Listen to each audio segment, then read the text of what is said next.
Bitch. People. Vernacular. Vernacular?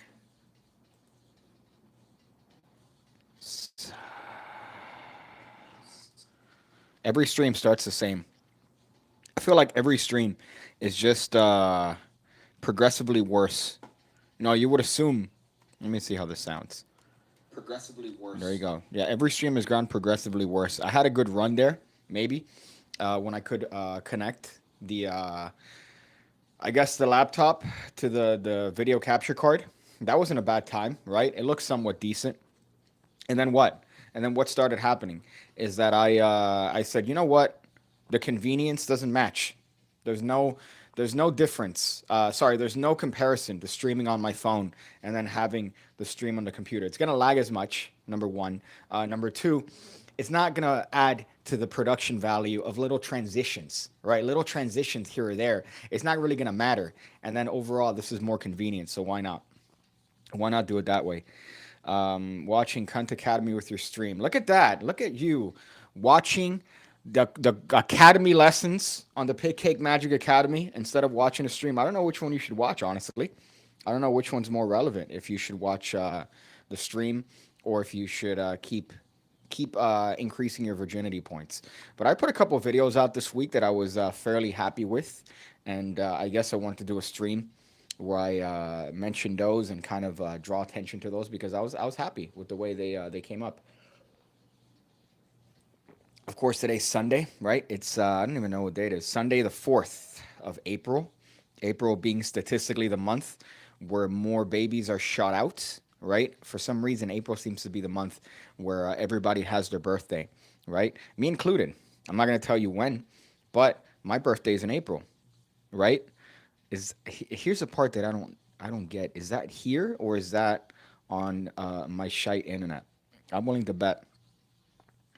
Ooh, I know the problem. Okay, there you go. Hopefully that should have fixed it.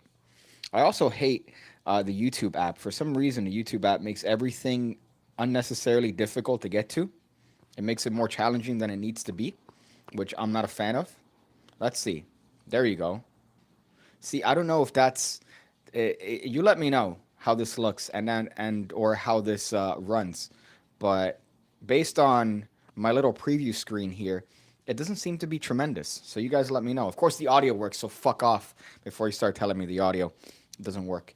But for some reason, April is when most babies were made. I don't know why. Babies shoot out more commonly in April. It's a very common one. I know at least 10 to 20 people that were born in this glorious month. And then through my endeavors with dealing with other people, I also know several other, I guess, acquaintances that were also born in this month, which is kind of indicative of its spring, right? It's springing to life, including with the Jesus Day, which is today, I believe. He came out of the cave many years ago, and we've read about that in Bible class. I don't know if you went to Bible class, but I did as a youth. Um, in my experience, it's January. I don't know. I don't know. I've been iffy. I feel like, at least based on the people around here, most people were shot out of their mom's vagina in April, which is not a bad time. It's not a bad time. It's right before summer, right? It's the growth. You're experiencing all these wonderful changes in the environment, so it's a good thing. It's a good thing to be born in this glorious month. I thought September was most popular because holidays are 9 months before. Yeah, so you would assume that in December your parents got it, and then you shot out in September. I don't know. I don't know. There has to be some sort of study on that. My firstborn was born in April. My granddaughter is about to be. There you go. And look at you. You're a magician, and you're bringing children into the planet. Good on you. Good on you there, buddy. But I put out 2 videos or 3 videos this particular week. I've been trying to work with the YouTube Shorts, which is, by the way, never going to reach the levels of TikTok. TikTok is unmatched. TikTok, their algorithm is perfectly done so that it shows you the exact amount of twerking females that happen to coincide with your particular taste in females or males, if that's your thing. They keep you engaged along with interesting things. YouTube can never do that. when it comes to short form content. So I don't understand why they're trying to compete with TikTok in the front of shorts, but I'm trying it. From what I've read about trying to get YouTube engagement, anytime they come out with a feature, you want to be on that. You want to be on that because they're pushing people to use those features. So they're hypothetically going to push those people that are using those features more. I haven't found that to be the case, but you still try nevertheless. My B day September 1st, actually 9 months from New Year's Day.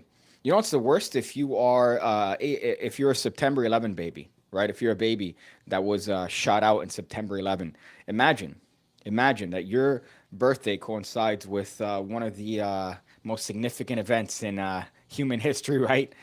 And then it's your birthday, so you have to celebrate it while looking at everybody be sad about those people that look like me that decided to do some disgusting things. Facebook does a similar thing with people you may know. It's mostly hot girls, right?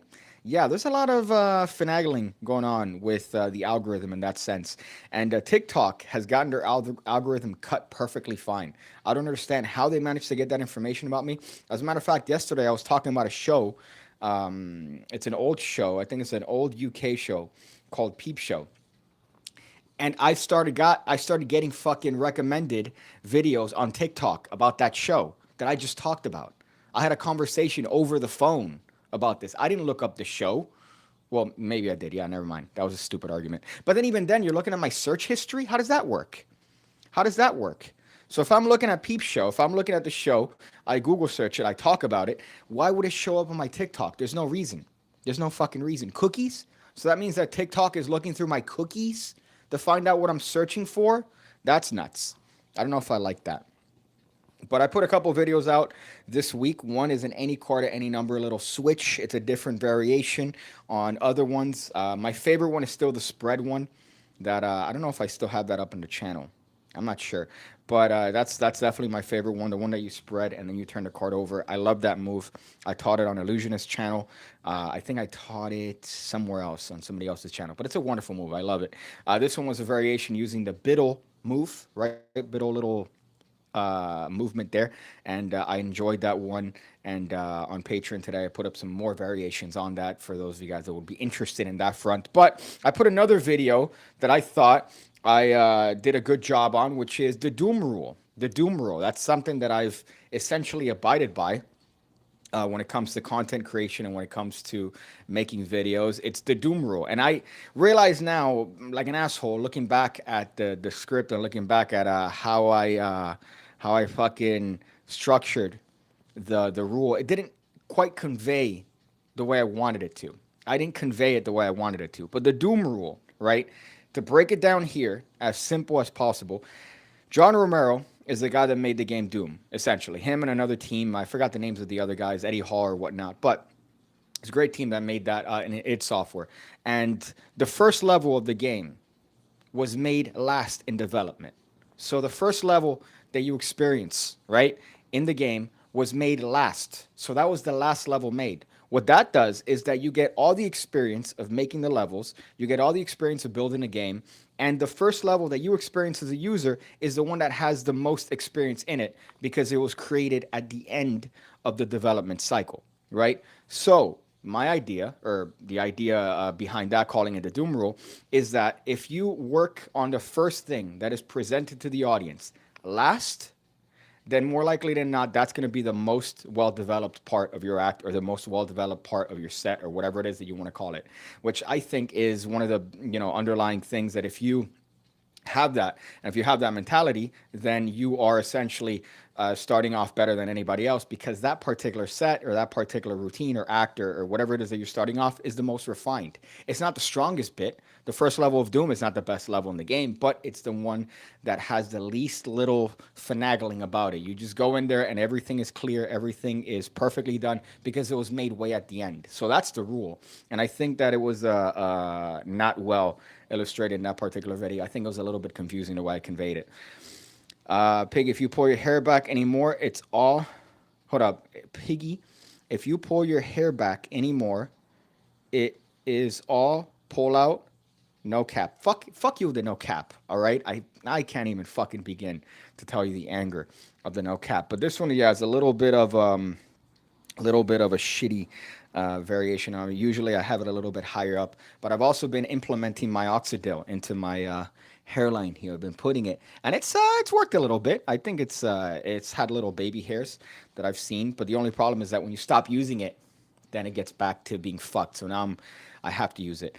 Coro Drops, yeah, I've been watching his channel a lot. He used to have the 007 ones. He got the record for that first level dam that he did in a ridiculous amount of time. But his channel's tremendous. And what I love about it is that he goes through the history and it makes you care about this otherwise very virgin. But just him talking about Doom was one of the particular inspirations for that video that I made, which is on the idea of that Doom rule, which I think is a wonderful thing that you could apply to anything. You could apply it to uh, any creative aspect. It doesn't necessarily just have to be magic, but with magic, it ties in perfectly because with magic, you want your first thing to be your most refined trick. You want the first thing that they see to be the most refined not if it's not necessarily a trick, if it's maybe your first introduction, your first joke, it needs to be the one that has the most experience in it. So if you are trying to structure an act and trying to structure a routine, make sure that the first thing you do is the one that has the most refinement in it. So if you're making a set, if you're trying to structure something, worry about that at the end. It's like your mom. Yeah.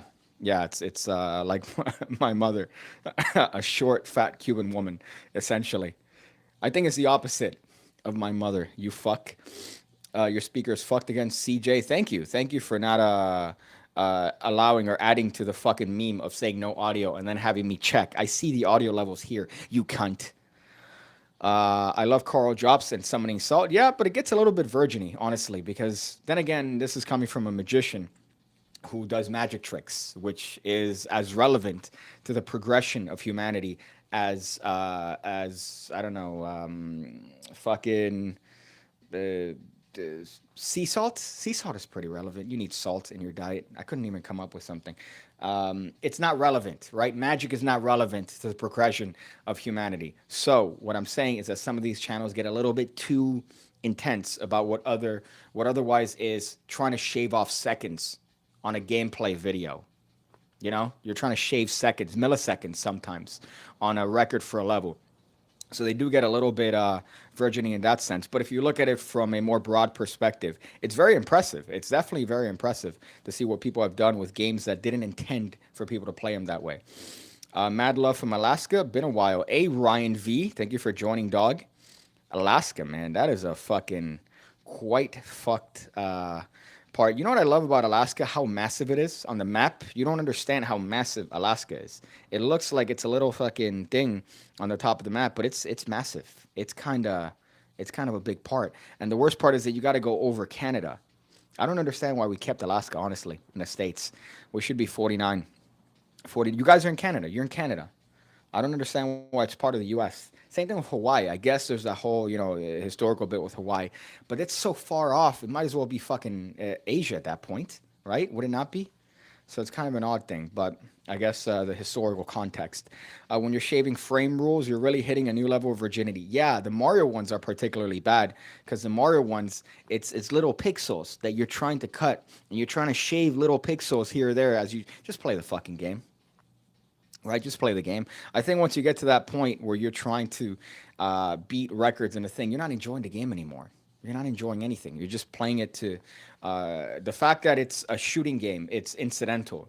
All you care about is just getting from point A to point B as fast as possible.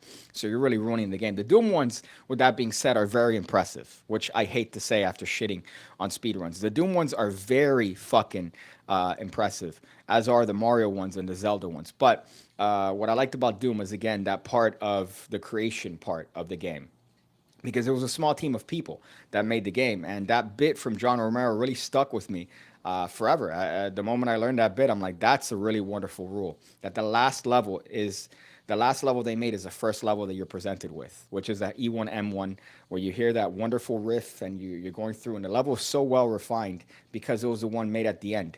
If you start off with the first level being the first one that you make, it's going to be a shitty level. because you don't understand anything of what you're doing yet. Yeah, you might have the experience of a coder or the experience of making the game, but it's going to be a shitty level. But if you wait till the end when you've already made all those mistakes, and that's when you start working on the intro, then at that point, that level is going to be the best one. It's going to be the one that's most refined, at least best in terms of not having any sort of technical issues with it. So apply that to whatever it is that you want, and you're going to see that it works very well. Uh, Virginity is what I love the most. Now my mom's a virgin, obviously, right? Yeah, that's the my mom's a virgin as well because I don't like to think of my mom getting her back blown out by my father several decades ago. I don't want to think about that. So yeah, my mom's a virgin as well. So we're part of the Mom Virgin Committee here. Pokemon speed runs are really weird.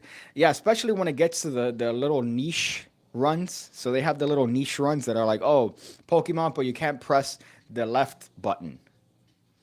I don't know if you've seen those runs. That's like Pokemon, but you can't press A or some shit. And it's just absurd when they get to those levels. But the glitch ones are always great because, again, they're playing the game without the intent of the original developer. But again, you could apply that shit to Magic. That's why I brought it up in the channel. And I guess it makes sense that that video wouldn't necessarily be as popular as I thought because, you know, there isn't necessarily a... If you see Doomer on a Magic channel, you're not necessarily going to be inclined to click on it because you want tricks, because you're a trick whore. But it's probably one of the most important videos if you really look at the nitty gritty of it in terms of how to improve yourself as a magician, which people don't give a shit about. One of the things that I find myself looking at is Penguin Magic lectures, right? And the Penguin Magic lectures that I love the most are the ones that have the least amount of tricks. My favorite one is Harry Anderson, the original guy from Night Court. Judge Stone, I believe, from Night Court, which is a show that I think it was from 1985 to 1992. And then he did Harry's World. I'm a big fan of Harry Anderson, right? He had a wonderful place in New Orleans. He has his own magic shop, I think, Spade and Archer. And then unfortunately, he passed away because he lived his life too fun. He died of fun. That guy had his life pretty much, that he had a wonderful time performing and coming up with acts. And his Penguin Magic lecture, he goes over like 4 tricks. It's 3.5 hours long, but he goes over like 4 tricks, and he talks about his stream. He talks about his act, and he describes his act. He doesn't show his act, but he describes it. And that was one of my favorite lectures because he talks about experiences. And you watch that lecture, and it makes you want to improve yourself as a performer. But then people don't like that shit. People like the fucking the videos or the lives that are trick, trick, trick, trick. That's you're not gonna get shit from that. You're not gonna get shit from that. But people are trick whores, and it really fucking bothers me, especially because the best bits are the things in between. I was looking at Turner's lecture, and again, I don't want to give Turner a modicum of credit for anything because he's an asshole. All right, fuck that guy, making fun of short people like me. All right, I can't wait to see him in person, and then have to jump on his back and give him a good old cobra clutch. All right, and see what he has to say about that when he calls me short, but he can't breathe. But I was watching his lecture the other day, and the important parts aren't the tricks. The important parts are when he talks about his experiences and what to do when things go wrong and when things happen that might not necessarily be what you expected. That's the valuable part when he's talking about his experiences and different times that he's performed for. That's what matters, not the fucking tricks, not the any card or any number. But then it's just obnoxious. But then, okay, this coming from a magic trick tutorial channel, yeah, you're right. But at the same time, I'm telling you this, right? Tricks are important to learn. Obviously, you want to have a good understanding and a good foundation for magic. You want to have a good scope of different things that you could pick and choose. But at the same time, what really matters is the experiences. What really matters is the performance aspect, the effect, right? Which is what people don't understand. They want to just get trick, trick, trick, and then they have pretty much a whole library of tricks that they never do. They never fucking do. So it's just obnoxious. But what I love the most is watching those lectures, like Harry Anderson's lecture, that he talks just about his experiences. That he just talks the most about his how it is that he came to be, you know, Harry Anderson that people want to sit and pay to watch. So that's the part that I enjoy. But then the ones that get shat on the most are those. It's like, oh, he talked too much about his life. Yeah, motherfucker. The fuck? The Darren Brown one got blasted up the ass, I guess because it was the same price. But if you watch Darren Brown perform, or if you watch Darren Brown in a lecture for Penguin Magic, he's not going to do tricks. He's going to talk about his experiences. He's going to talk about different things that he's dealt with. And that's very fucking valuable that people don't seem to understand. They just want trick, trick, trick. I love to watch a stream, but I have to go kill the Easter Bunny before he starts giving children stale, powdery chocolate in impoverished countries. These poor kids can only handle so much. This Boulder guy. Yeah, right. That's the thing that people do. They hand out little fucking eggs with chocolate. I've always loved to have a like a hard boiled egg and then paint it, so people think, oh, it's a chocolate egg. No, motherfucker, you're getting protein. You're getting good protein and good fats. Did somebody say your name? Nobody said your fucking name, Daniel. All right, nobody said your fucking name. Nobody even thought your name. You fuck.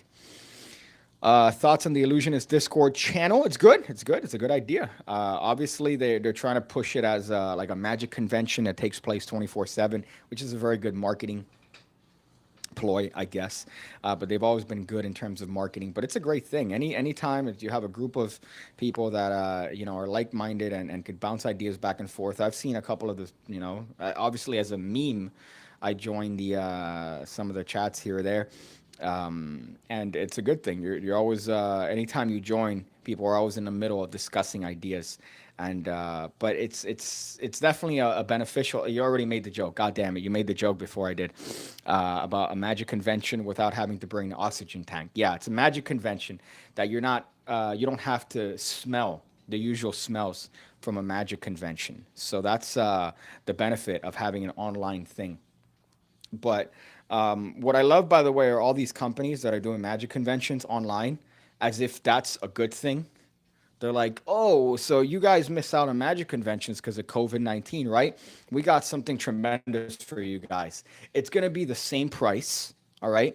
But you could do it online. Imagine a virtual convention. You don't even have to pay for airfare, hotel, food. You're in your house and you could join and experience this convention for the same price as if you were actually joining the convention in real life. What the fuck? Why would I do that? I jerk off and have a pancake. The fuck? I think Vanishing Ink maybe, or I forgot which one was actually charging for their online convention, making it seem like it was a feature that it's online.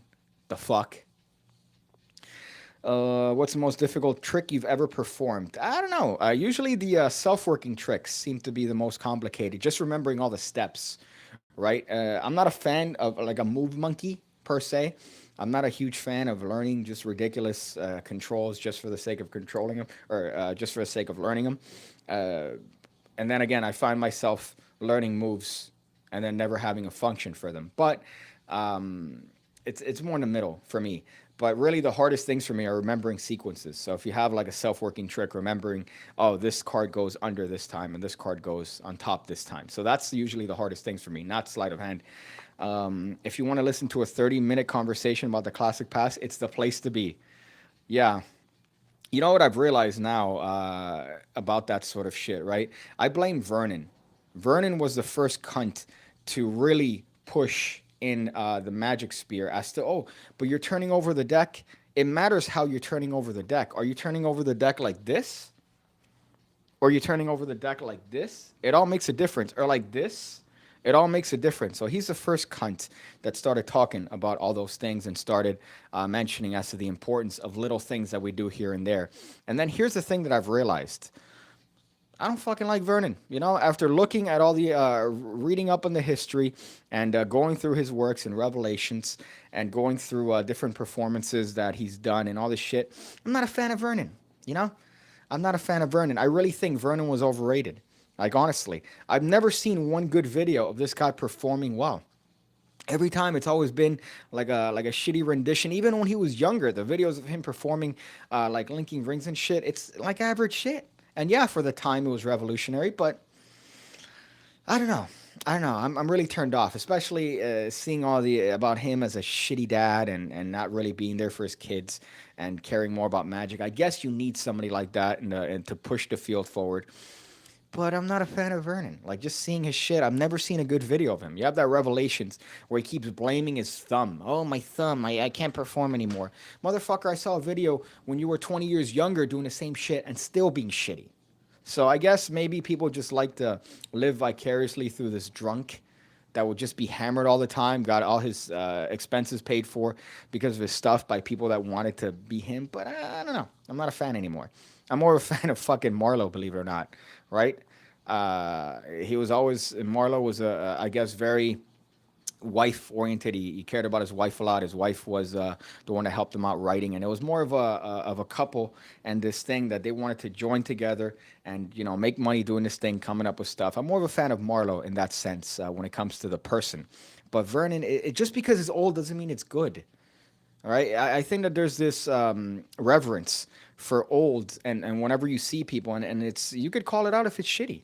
You really can. You could really say, "Wow, that's shitty," but then you're offending some old person that might have had a passing glance at this individual in 1968, and then say, "Oh, you're just talking out of your ass because I met Vernon once in fucking service merchandise in 1970."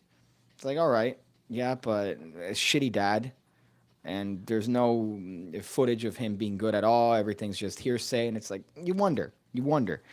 And then here's the thing. I forgot who I was having this conversation with. Sorry, I had a little bit of a stutter. I've had this in my house for too long. But when it comes to that sort of stuff, I had a conversation the other day about serial killers in like the 60s and 70s and how you could literally just lie and get away with it. And I feel like it's the same thing when it comes to magic videos and magicians from the 60s, 70s, 80s. Just lie. You could just lie. Make up this whole history, make up this whole stories that you used to do about these performances, lie through your teeth, and then you get remembered as a tremendous magician when really you were subpar. You were subpar at theory, you were subpar in performance, you were subpar. So that's the part that I find interesting about these sort of magicians that we have all this reverence to, that they really can't prove anything of them being tremendous. I don't know, it's just me. The other thing is smart magician most times goes with totally inept human. Yeah, that's I mentioned. And good to see you, Danny. Good to see you in these parts here. But I mentioned that the other day in a video, right? The more you decide to improve yourself as a magician, the worse you become as a person because you're improving the magician part. You're only improving the magic part, right? And if you're only improving the magic part, well, you're only improving that aspect. But if you improve yourself as a person, right? What happens? You're improving everything. So you're improving the magic whenever you improve yourself as a person. I think somebody asked me in that video the other day, what do you mean by that? And that's what I mean, that when you're working as yourself as a magician, you're only focusing on the magic. Yes, that does come with social components that you are improving, but you're not improving yourself as an individual. You're improving yourself as a magician. When you improve yourself as a person and you do things to kind of elevate yourself as a person socially or intellectually or whatever, you're improving yourself as a whole, as an a-hole, but you're improving yourself as a whole. So by just proxy, your magic is going to get improved just by proxy. So that's what I mean by that. And some people get offended about that. And Ramsey was one, I think, that first time I met him in Ohio, we talked very briefly. It wasn't like a big conversation, but we did. This was one of the things that we mentioned in conversation, which is that magicians are afraid. They're afraid of losing the magic because when they lose magic, that's all they have. They don't have anything outside of magic. The only thing that they encompass their lives with is magic. So when somebody finds out a method, for example, or when somebody, I don't know, something removes that magic, that's all they have. And you can't have that. You can't have that. You have to have other things. You have to be able to rely on other things or have other things that improve your life, not just magic, because then you're just a magician. And how many magicians are there? That's not anything special or important. So I remember having a conversation with that, and I'm like, yeah, it makes sense. It makes fucking sense. I never stood the subpar because in golf, being under par is a good thing. Well, if only we could apply the rules of golf to real life, right? And then that would be what we live our lives through, just being under par. What would be like, for example, oh no, baby, you're supposed to, cause wait, golf, you're supposed to have less swings, right, to get to the hole. I've never played golf. I've only played mini golf. I'm the 2016 Orlando, Florida. I'm trying to think of the fucking shitty hotel motel that I stayed at that had a little mini golf. But I'm the 2016 Orlando mini golf Days in champion. Okay, so you might want to have a little bit of reverence when you talk to me, buddy, or when you type. All right, I'm a little bit of a big deal. But how would you apply that to sexual relations? That's what I'm thinking of. I'm trying to make a connection here. But I think I woke up too late, and I haven't had enough time to kind of, you know, be around today that I can't come up with a good comparison. Let's see. Speaking of COVID, how bad did that mess with Shin Lim's career? He had a whole momentum just ruined. Yeah, it fucked with everybody. It fucked with everybody, man. Shit. It definitely ruined a lot of things, ruined a lot of plans, and you know, everyone got their shit ruined.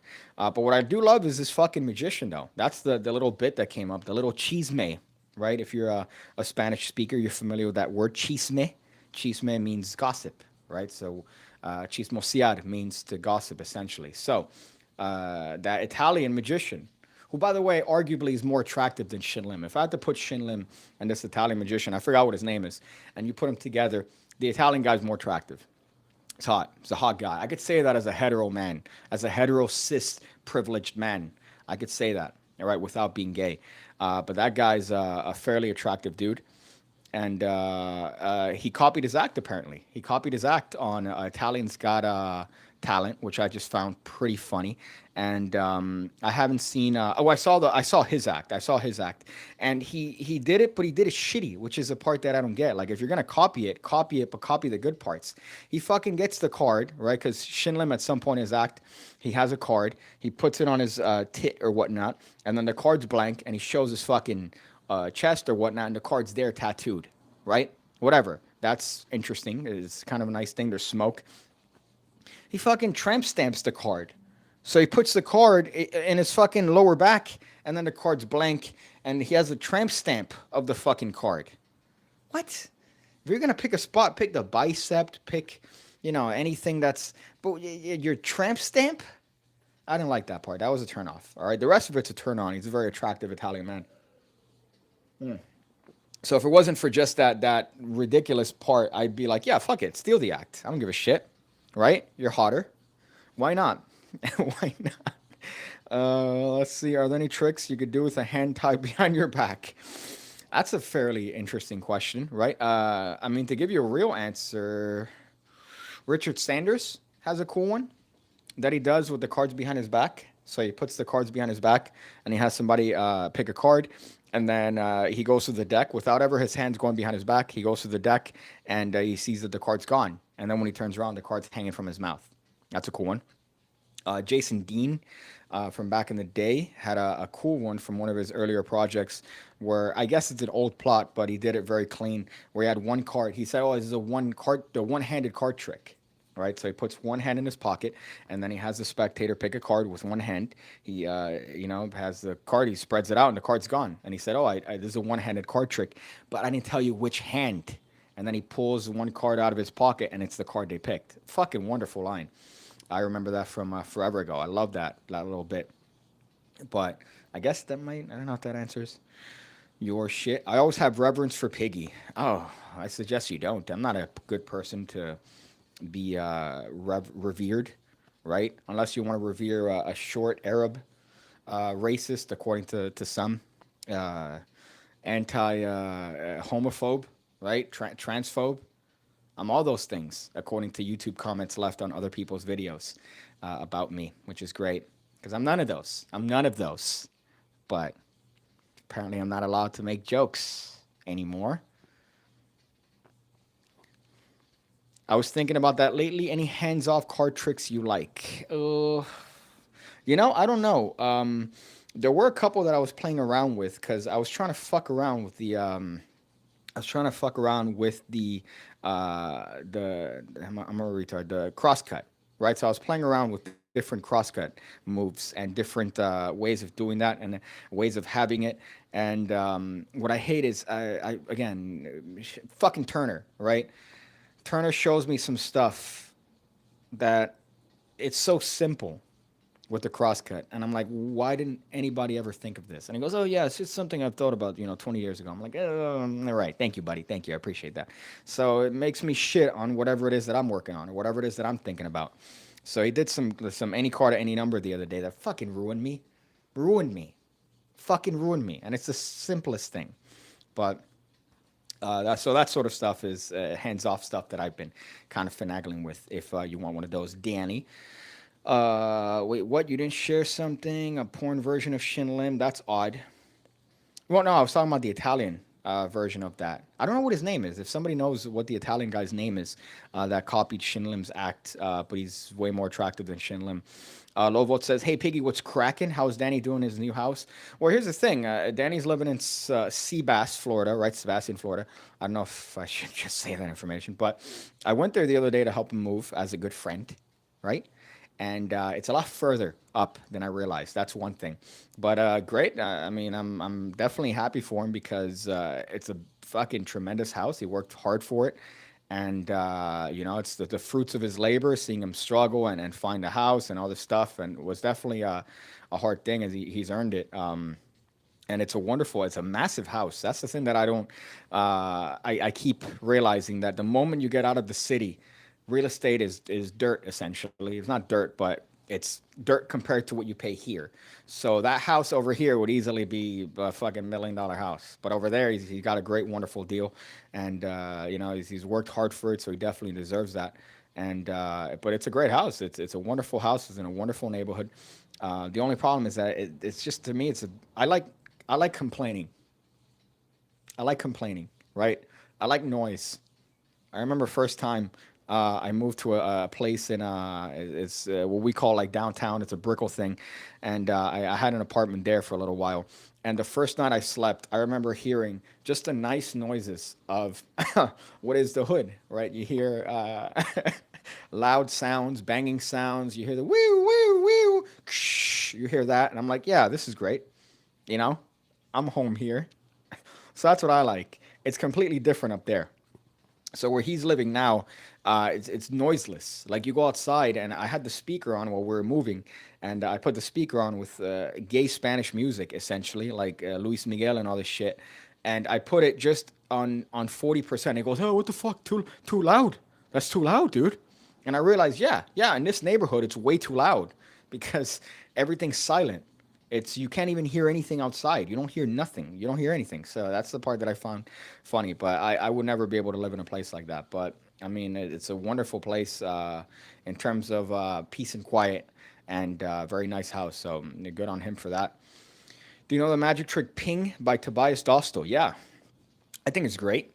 There are shortcomings for sure because I mean, the gimmick is in your hand that's making the noise, right? So that gimmick is in your hand.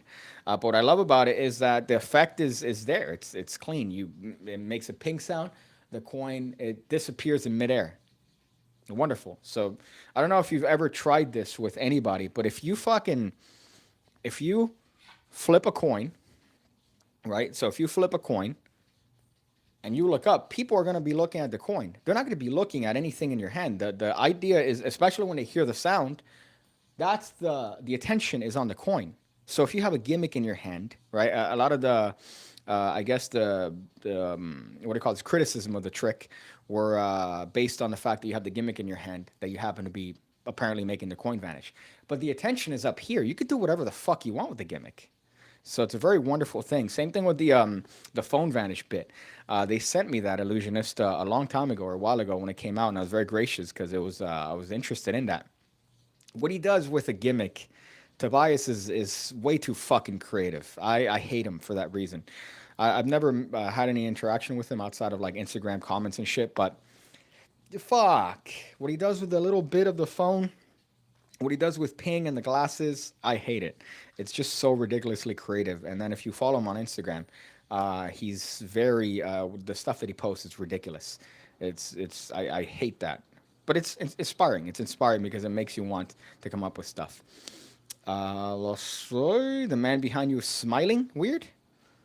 Yeah, I mean it's almost gonna be his nap. It's 2 o'clock. Yeah, on Sundays he likes to go in early because he wakes up early on Mondays, so he likes to take a nice little early sleep on Sundays.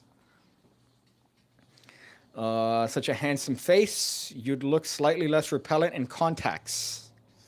I was thinking of it, but then again, you have to deal with this.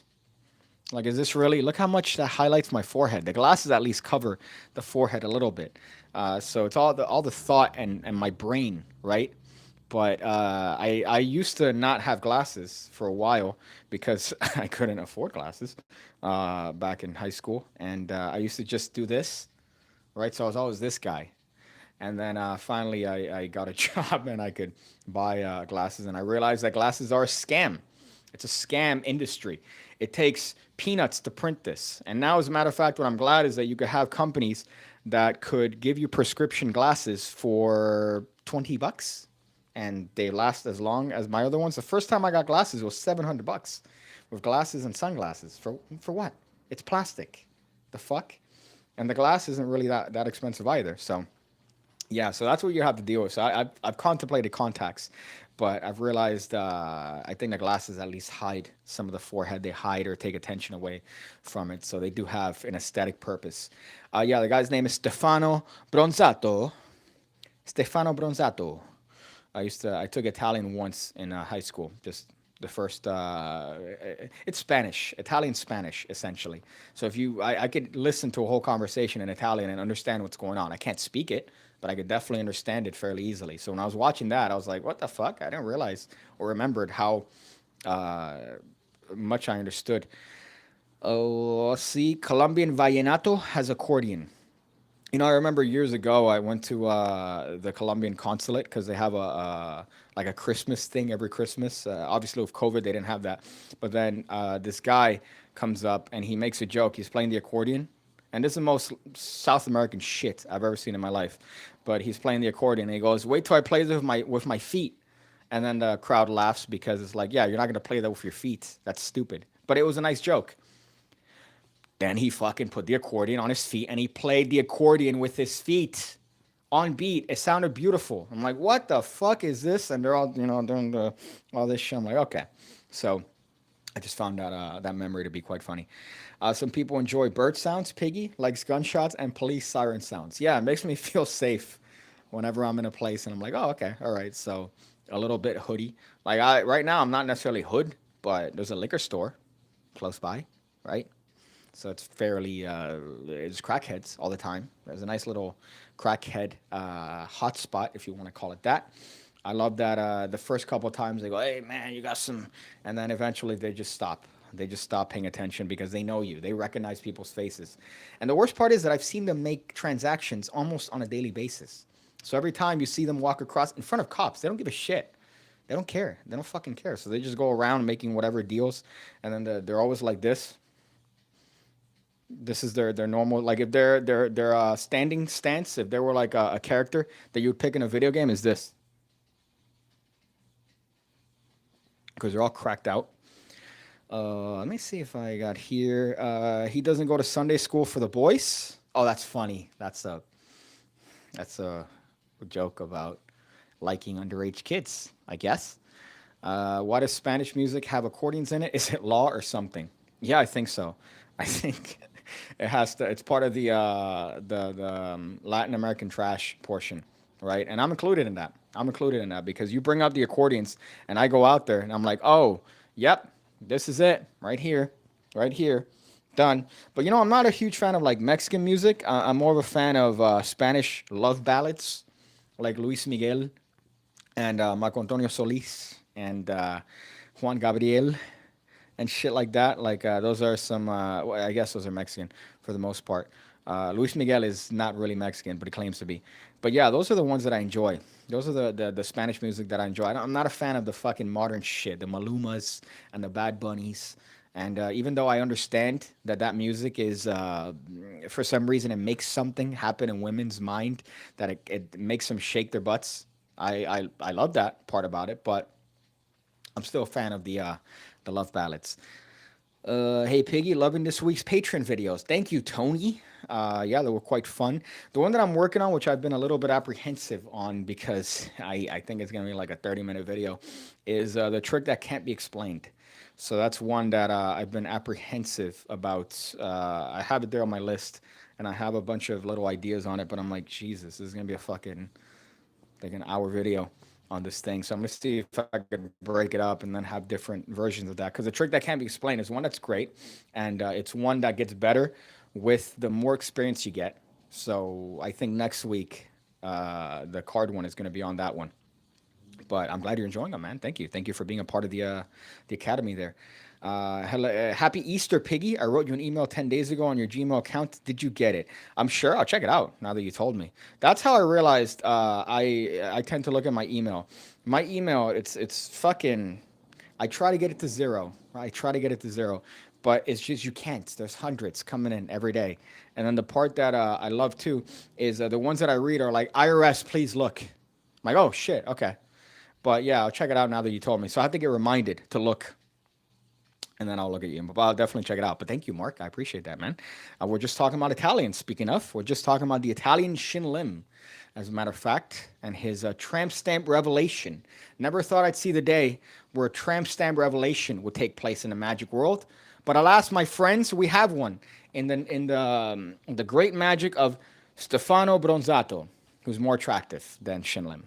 I'm putting that out there. Right, Shin is cute, got his cute Asian features, but Stefano has something with his hair that just makes me want to jump on him as a heterosexual. All right, as a heterosexual male.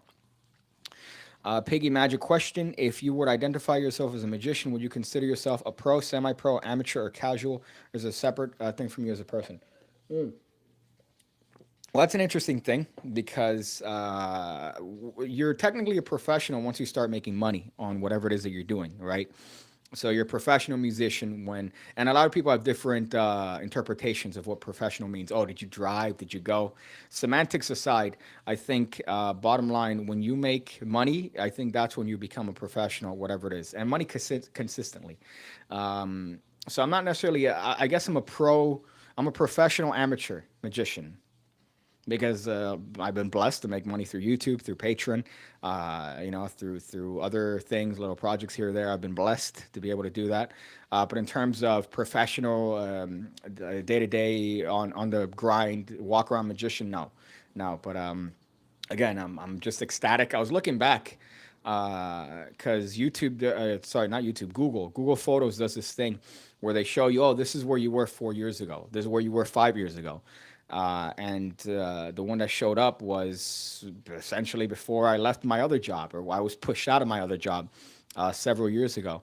And definitely wasn't easy to get to, a time when I could, make a living doing this and not, fucking be able to pay bills and be able to pay things that are expenses of life with making videos and working on that. It wasn't easy, but I'm certainly at that point now. And, every time I remind myself, I'm like, fuck, it was great. But I guess I'm a professional amateur magician, if you want to classify myself as something. Let's see this one. Piggy, can I please work for you? If not, I'll settle for Danny. I think Danny needs more help, Mitchell. I think Danny needs more help because he's always functioning at, I would say, a 0.5% efficiency in terms of anything that he does. So he definitely needs someone to fill up that remaining 95%. And having somebody work for him, I think, might be a step in the right direction. Hey, Piggy, what's that necklace you're wearing? I mentioned this, I think, in a previous live. It's an Ankh, right? It's an Ankh, Egyptian symbol. Many SoundCloud rappers have it tattooed on their face. I have a necklace. This belongs to my mom when she was in Egypt. I believe she lived there for quite a bit of time. This was a bracelet. So, like, I don't even know, fucking, like a long, I would say 15. I've had this 15 years. Snapped it off, put it on a necklace, and I've worn it ever since because I don't know. I like the way it looks. I don't care about the symbology. I don't care about the oh, it's Egyptian. I don't give a shit. I like the way it looks. That's about it. What's this one? Let me go through here. Fuck. I know I skipped one. That was one that you're a professional teacher. Nothing wrong with that, says Michael Lawrence. Yeah, that's the part that I've realized because I've always wanted to be a teacher, right? I've always, that was my goal growing up. I wanted to be a teacher. And then I was a teacher for, I think, 7 years. And then that went away in a fiery blaze. But then I kept it on. I kept on teaching, which is the part that I'm grateful to, that I've been able to keep teaching, but something that I really have a passion for. Because I've mentioned this on previous streams, but I don't know if you're aware of how the education system works here in the United States. But if you are, for example, let's say you graduated with a degree in psychology. Well, now you are officially able to teach history. What do those two things have together? Well, they're social studies. So if you teach so if you have a psychology degree, you can now teach history. But your passion might be psychology, but they force you to teach history. So you're not going to teach it with passion or even have a great knowledge of it, but they're going to make you teach it. So it's a very shitty way to approach that. But like my passion was psych, and they made me teach everything but psych. For this, I'm teaching something that I have a little bit of a passion of, which is fucking magic tricks. So luckily, I've been able to keep doing that. Right. Let's see. What's your opinion on people trying to entertain with magic and they fucking want you to find out how you did the trick? Well, that's gonna happen. You're gonna have people that are you're making extraordinary claims, right? So whenever you're performing, you're making extraordinary claims. And you're saying, "Oh, this is happening by this method, or this is happening because of this." So you're gonna have people that are gonna question. You're gonna have people that are gonna say, "Hey, fucking, that's not true," or "Hey, no, let me see that. I don't believe that." And it's just going to be part of performance. It's just going to be part of dealing with people and subject or subverting your crazy claims. But I think if you focus, what improves things like that is focusing on the effect and really honing in on what it is that you're trying to convey to the audience, right? And I think if you hone in and you focus on the effect the most, you're going to have less conflict with the spectator. Other little things that I've heard and seen and dealings with people that are, I guess, particularly difficult is give them a task. Right, give them a task. My favorite one is telling them, "Oh, yeah, I'll tell you what. Do me a favor. Could you hold your hand like this? Yeah. Let me just put the box here, right? And then at the end, they're holding the fucking box like this, and then when they go, "Hey, what you need the box go for?" You just grab the box, put the cards in the fucking box, and then put them away, and that's it, and you're done with the set. But you've distracted them enough, right? So they don't bother you. They think they're having this important function, but you give them a nice little bit of this. You give them a nice little bit of this for being an asshole. So that's one of my favorite things. Oh, let's see. What is the most frustrating slight for you? Depends. Depends if I'm learning something new. But what I found in magic, speaking of psychology, is that when it comes to there's a thing called the aha moment, right? And I think I've made a video on this before, but there's a thing in psychology called the aha moment, which is a sudden moment of realization, of clarity when you realize the answer to a problem, right? So in magic, what I found is that the aha moment happens every single fucking time I learn a move or a sleight or a trick. And if it's something that I'm having a hard time learning, if it's a move, at some point with practice, it's just going to click. It just happens every time. And I hate this because, for example, with the one handed palm, it was the same thing. I couldn't get it. And I spent months trying to push it and trying to find the right position. And then one day it clicked and the card went in my palm. And I'm like, oh, there you go. And then it worked each and every single time. Same thing with the pressure fan, for example. It was impossible. I tried forever to try to get the pressure fan and try to get the right amount and to try to move it, and it didn't. Nothing worked. And then one day I did it, and from then on, I've been able to do it each and every single time. So it's an aha moment that you're gonna have. So every move you're gonna have frustration with, regardless of how easy it might be, looking in hindsight. So I mean, I guess every move. To answer your question. Let's see, what's this? Stefano, aka Strampino. That's fucking tremendous. Joe Biden. Yeah, Joe Biden. He keeps me protected at night. Sometimes I wake up in the midst of a sleep paralysis episode, and I have to. I see that that's there. MAGA Joe Biden, right? MAGA Joe Biden keeping me protected from all the elements. Christopher Joseph says Trump or Biden. I think I can answer that right, but you could kind of guess based on my videos, right? Based on certain things I've said on streams, right? Who it is that I'm a fan of, per se. Um, but then again, you never know because I have a cardboard cutout. So it could be either or, right? It could be either or. I'm not necessarily making any sort of affirmation as to a particular, what do you call this, a particular political ideology, right? Because look at that. I'm supporting our current president. I hope that he does the best that he possibly can for our country, right? Correct. Even if he does show signs of early onset dementia and has a stuttering problem that suddenly developed in the past couple of years and keeps saying things like President Kamala, almost as if he knows. that he's going to be replaced. But either way, I want the best for our country, you know? Doesn't matter who's in charge, as long as they're doing the best. And then we got this guy.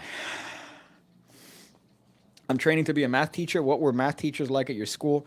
Also, any tips on dealing with terrible kids? Well, here's the thing that I've realized. The biggest issue in teaching and education is not the fucking kids. That's what they make it out to be. When you're dealing with the classes, which, by the way, I'm still paying for the fucking classes that I took.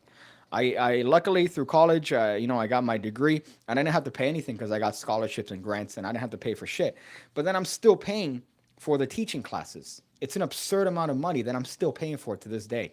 And the part that's nuts about those teaching classes is that they don't have any sort of discretion as to whether or not you're going to be a high school teacher or a middle school teacher and an elementary school teacher. Every single educational class that at least I was forced to take was under the assumption that I'm teaching fucking kindergartners, essentially, and elementary school students. None of them had any sort of differentiation between you being a high school teacher or a middle school teacher or an elementary. They assumed and they taught it as if you were going to be an elementary school teacher, which doesn't fucking apply to older kids, doesn't apply to near adults in high school and seniors and juniors, and sometimes very complicated developing kids and teenagers. Because imagine you're going through hormones, you're going through changes. That's going to be another set of worms that you're going to have to learn about. They don't give a fuck about that. They only teach the teaching classes are only essentially structured as if you are a kindergarten teacher. So I found that absurd when I had to take those fucking classes. But the biggest issue you're going to have, and the thing that they stress in the test that you take, which I didn't realize this until I started looking back and started thinking about this stuff, they stress the idea of your cohorts, the other teachers, and they want this companionship, and they really want to absolve as much as possible from the administration. The administration can do no wrong. So you're going to have more of an issue with administration more than anybody else, more than other teachers, more than the students. Yeah, you're going to have issues here or there with the students, but the students are just there. They're there. They're listening to you. If you are engaging, if you care enough about what you're doing, then it's going to convey to them. And yeah, you're going to have some disciplinary issues here or there, but just take care of them as they go. Treat them like what they are, humans. Now, the things about the teaching classes that I've realized is that they don't treat the fucking kids as humans. They treat them as these little animals that you're sort of training. And yeah, you have to have a level of discipline, but at the same time, there's a fucking limit. And the thing that you're going to have the most issue with is the administration, guaranteed. I've heard this from people that have, worked for years on end. I've worked for fucking 7 years as a teacher, as a bitch, essentially working my way up. And the administration is the one that's going to impede you on a day-to-day basis. And you might have, the experience that you have in the class, and they might not have fucking taught since 1991 when the first bush was choking on broccoli. But they're going to tell you that you're going to have to do it a certain way. And if you don't do it that certain way, then they're going to sit in your room every single day. They're going to go in there. They're going to come out with their clipboard.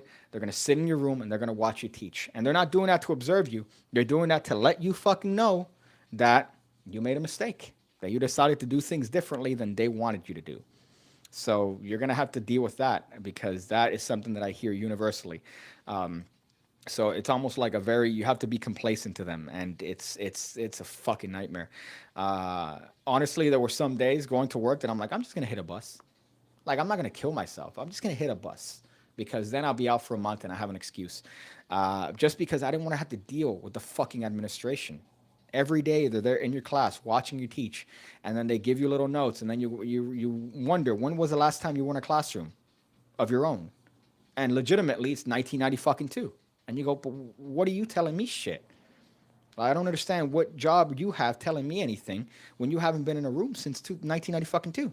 I don't understand. Yeah, you have experience in admin or whatnot, but that's a different thing entirely than being a fucking teacher. So just a ramble or rant, but it's so fucking obnoxious dealing with that and dealing with the admin side of things. And sometimes you might have a great admin, but it's not the students. The students are rarely at fault. They're just there, just like you are.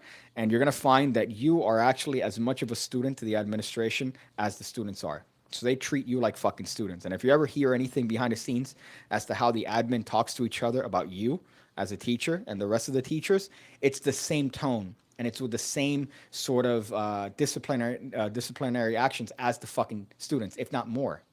So that's the part that I just really found, and it's really fucking shit because it doesn't help anybody out. It doesn't help anybody out at all, and at the end of the day, it affects you. It affects your livelihood, your health. I was eating out of fucking not depression, but just overeating, just like fuck this shit. Drink. I wasn't drinking back then technically, but I was eating. Just I didn't have good thoughts. It was not a good time for that, and it was all because of the fucking administration. So if you want to have success, you're gonna have to fall in place. That's my advice. And unfortunately, that's education in America. That's education here. That's at least what I experienced and what I know other stuff experienced. Let's see. Cool card throwing backstop. Nice. Yeah. Well, I mean, I don't. That's I don't want the Secret Service. All right. So I use that as a protector. He's my guardian angel. All right. And he's a wonderful man. You're a wonderful man. All right. I woke him up. I didn't want to wake him up. Going through hormones. That sounds pretty awesome. God damn it. First time I did magic on the street was for a crackhead. He loved it. I'm sure he would have loved anything you would have done, Michael. Damn, Piggy getting deep on the educational system on this Easter Sunday. Can you talk about the craziest shit you saw as a teacher? I didn't see crazy shit as a well. First of all, Chris, thank you for joining. What's up, dog? My G, Atlanta homie, right from the other side of the tracks, which is Georgia from Florida.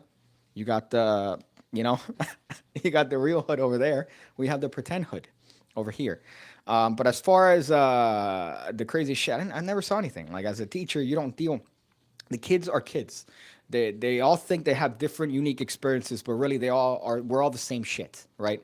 So I never saw anything crazy as a teacher with kids or anything like that. You have like little weird things here or there, like kids. There was one kid that pretended to be bullied, so they would graffiti the school with derogatory term towards themselves, and they were saying, "Oh, people are bullying me. Look, they wrote this thing about me," but it was them looking for attention.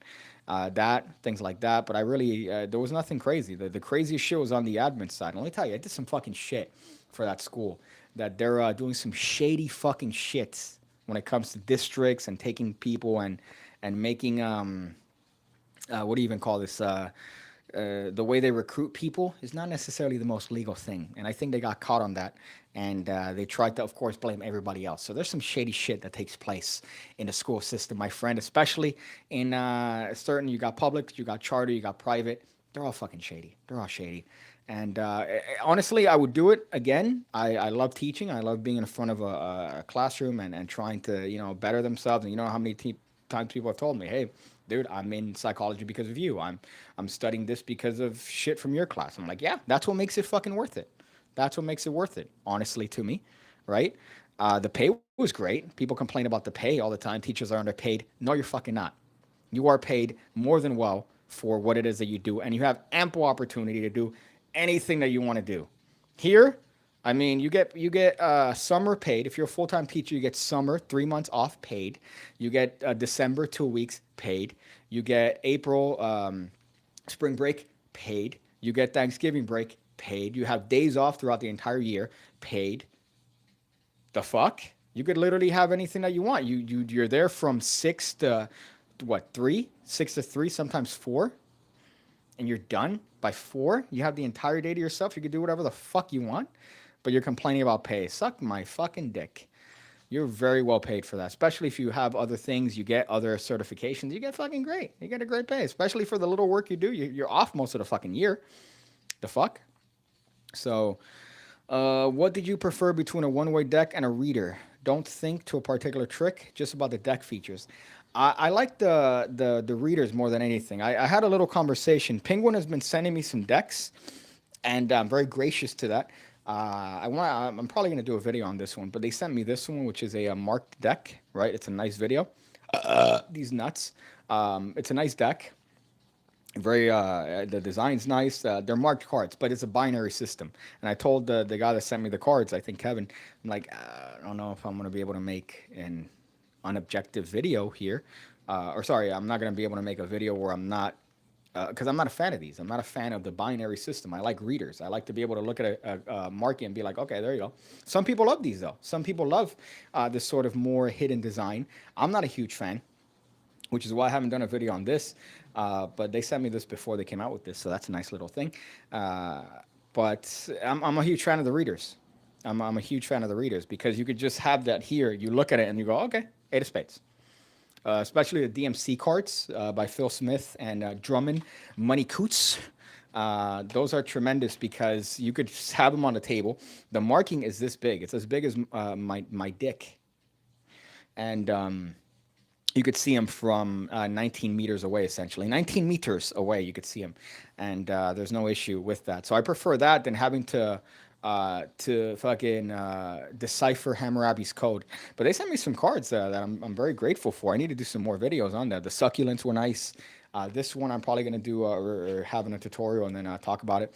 But yeah, very sweet people over there at Penguin, and I'm very grateful that they sent these puppies over. My favorite marked deck is actually their deck. It's the bicycle mandolin marked cards. So those are my favorite cards. They're marked in like 8 spots. The marking is here and then there. You have 2 markings. You could see it. They're cheap as shit. They're $5. So if you buy a brick, they come up to $5 each for a marked deck. You have to understand, back in my day, all right, you had to get Boris Wild. If you wanted a good marked deck that was like a reader, you got the Ted Leslie, you got Boris Wild, and these motherfuckers were $50 a deck, sometimes $70 for a single deck of playing cards. So now you have, because of printing shit, $5 for a fucking marked deck that you could read from here. You could spread, you could read it, you could look at the card individually, and you could read it without having to decipher the code of fucking Hammurabi to see it. So that's what I love. That's my favorite one, the Mandolin Penguin Magic Mark deck. Those are my favorite ones. Let's see. Please insult me. BVS Sackett. I mean, your last name rhymes with faggot, right? So that's one. That's an obvious one. I think I've mentioned that before. Did you want to teach history or were you shoehorned into it? I was shoehorned into it. I have no fucking idea as to anything of history, nor do I have a passion for it, nor did I give a fraction of a fuck about history.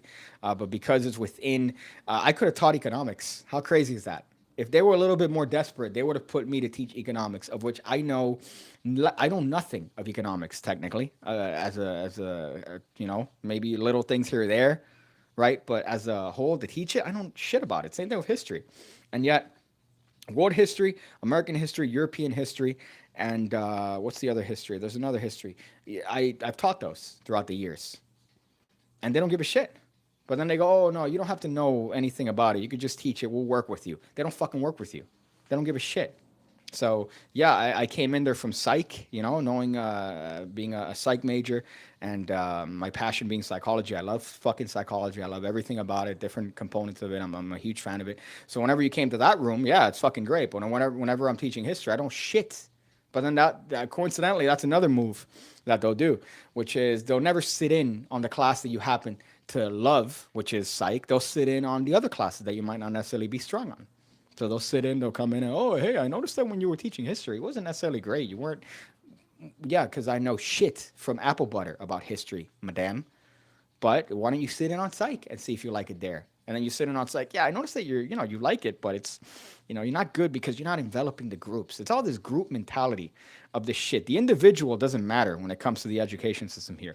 They want to have this group mentality because they're training you to work in a fucking office. They're training you to work as part of a corporate scenario, which is not going to be a lot of people. It's going to be, yeah, some people want to do that sort of stuff, but the way they train you and they train these students is to function in a corporate level, which again, it's not going to be for everyone. So not everyone's going to thrive in a group environment. Some people thrive as individuals, and you want to make sure that you highlight that. But whenever you try to treat a student as an individual and go, yeah, listen, that kid's not going to fucking make it. It's just a matter of statistics. If you have a group of 100 people in a room, at least 10 of those motherfuckers are not going to amount to shit in life. It's just a matter of unfortunate stats, right? But that's not what they want to believe. They want to tell you, oh, each and every single person here is capable of being taught. That's one thing that they told me once.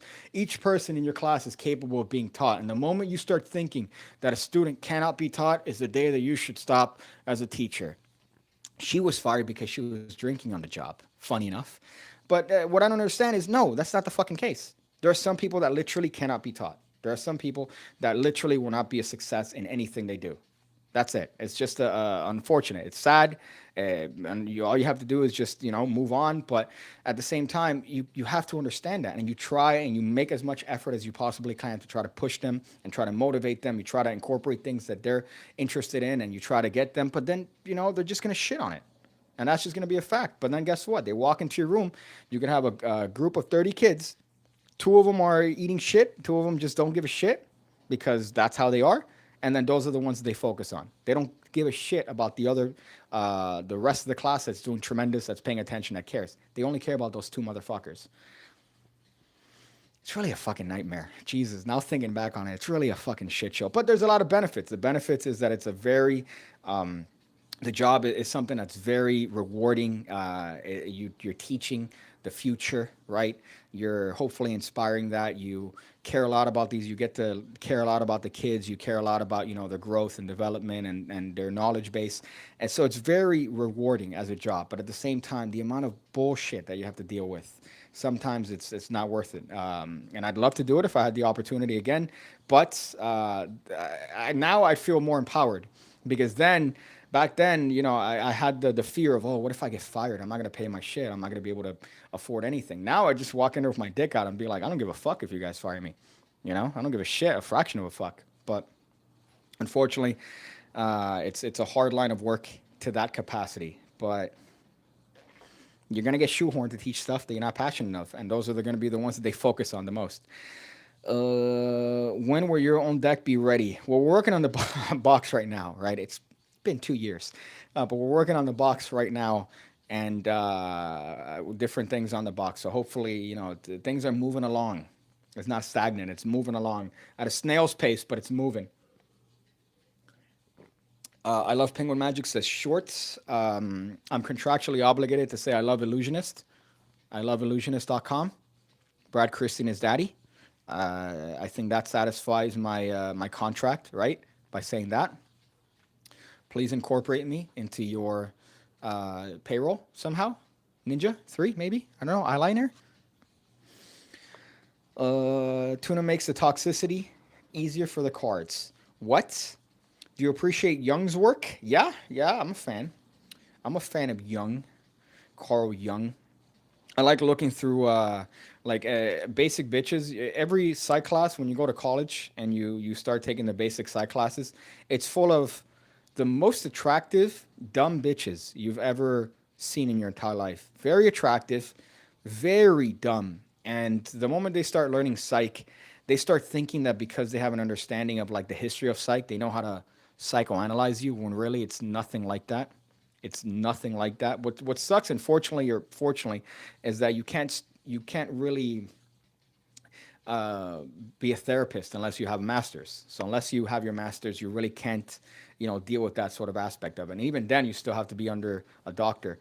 Last time I checked, but I do like looking at the individual psychologists and their old shit. And I still have the book, the textbook, which I think the one that I had was written by Philip Zimbardo, who did the Stanford Prison Experiment. Wonderful fucking guy. The study of the psychology of evil. He has a couple books. I've actually read them. Could you imagine? I'm educated, right? I'm educated. But yeah, so he has some tremendous books. The Psychology of Evil is great. He does the Stanford Prison Experiment where he pretty much shows that it's, a situation that could add to somebody having evil tendencies, which he's gone back on as of late. He's gone back on that idea. And I disagree with that. I tend to disagree with him going back on it because the environment does have a huge factor when it comes to your behavior, the way you are, the way you tend to, see other people, your crime. So it does have a whole thing. I feel like it's a little bit political, his taking back on it, even though he's literally the godfather of studies on evil and the godfather of studies on situational components, having a contribution to that. But I don't know. Look at Bill Nye. Look at fucking Bill Nye, all right? We thought we had one, Bill. I loved you. I couldn't have gone to science class, but then you said some crazy shit, Bill. You've said some crazy shit. God, I would not have been able to live through Science class without Bill Nye, and we lost him. We lost him. Ni hao. I'm also contractually obligated to say that. Oh, $50 from the French Magic Shop. Yeah, you're talking about the marked decks from back in the day. Luckily, now they are a lot more manageable and a lot more affordable. Back in the day, they used to be very fucking expensive, and you would get the majority of marked decks that you had back, a couple years ago, even where these fucking the clock. You have to look at the clock and the thickness, and oh look, the thickness of this line is a little bit than it's more significant than this one. But now I have to count. I don't like those. I don't like those at all. But some people love them. Some people swear by those. Not me personally, but not to push buttons, but teachers have a pretty sweet pay vacation plan. Yeah, I find myself leaving comments and getting into arguments with people on TikTok because I'm a fucking retard. And one recently was about teachers being compensated. And some guy was like, oh, this poor teacher had to pay for a pizza party for their class out of pocket. And and so that's what, 30 bucks? 30 bucks as a teacher, you're scraping by with 30 bucks. You can't pay for a class for a pizza party. I'm supposed to feel bad for you because as a teacher, you have to pay for your class's pizza party? The fuck? I remember one time I think we're doing like some things. I got fucking I think 30 not 30. I got like 60 to 70 bucks worth of McDonald's. I remember going to the McDonald's and going, yeah, let me get about 30 cheeseburgers. Do I have to put an order ahead of time, and can you guys do it now? And the lady was very nice, and this was for I think a tutoring thing for one of the classes. I got those motherfuckers. I think it was 30 cheeseburgers, 30 chicken sandwiches, some fucking fries, Coke, nuggets. I remember getting all that shit. I'm like, yeah, I would do this again without a problem. It's not about pay. The fuck? But then there was a TikTok video about a teacher that couldn't happen to, was complaining about paying for a pizza party for their kids. The fuck? It's not about the money, it's the principle of the thing. Yeah, but and then I got into an argument about the whole thing. Then it's like, I'm a teacher, I know these fucking, or I used to be a teacher. The pay is you're very well compensated as a teacher for the work that you do. Will you be shipping to Europe for the deck? Yeah, for sure. When I do it, which again is at a snail's pace. Who's your most inspirational magician and why? I'm not sure. I'm not sure. I find I think inspiration for magic comes better from other creative endeavors. So people that have done other things creatively that I tend to get inspiration from. But you hear about, for example, David Williamson's upbringing, and you hear about his journey to where he is now, and things like that would be inspirational. For example, from the magical point of view. But I don't know. People in other things, you listen to how people made songs, for example, and that's one that gets me inspired to do other things. But as far as magicians being inspirational, I can't think of any really, apart from David Williamson just now. But and a pizza party for 25 kids will be more than 30 bucks. It's not the money; it's the principle of the thing. What that you have to pay for a pizza party for your students? That's totally fine. It's what, 30 to 50 bucks for a pizza party for 25 kids. Nothing wrong with that. I'd gladly do that. I wouldn't ever ask for. I could have asked for the money back from the department or whatever the financial. I didn't fucking do that because why not? Why would I have that money back for the fucking if I'm going out of my way to get this shit? So it's just a dumb thing. But the point of the post was about the lack of compensation that teachers get, which is ridiculous.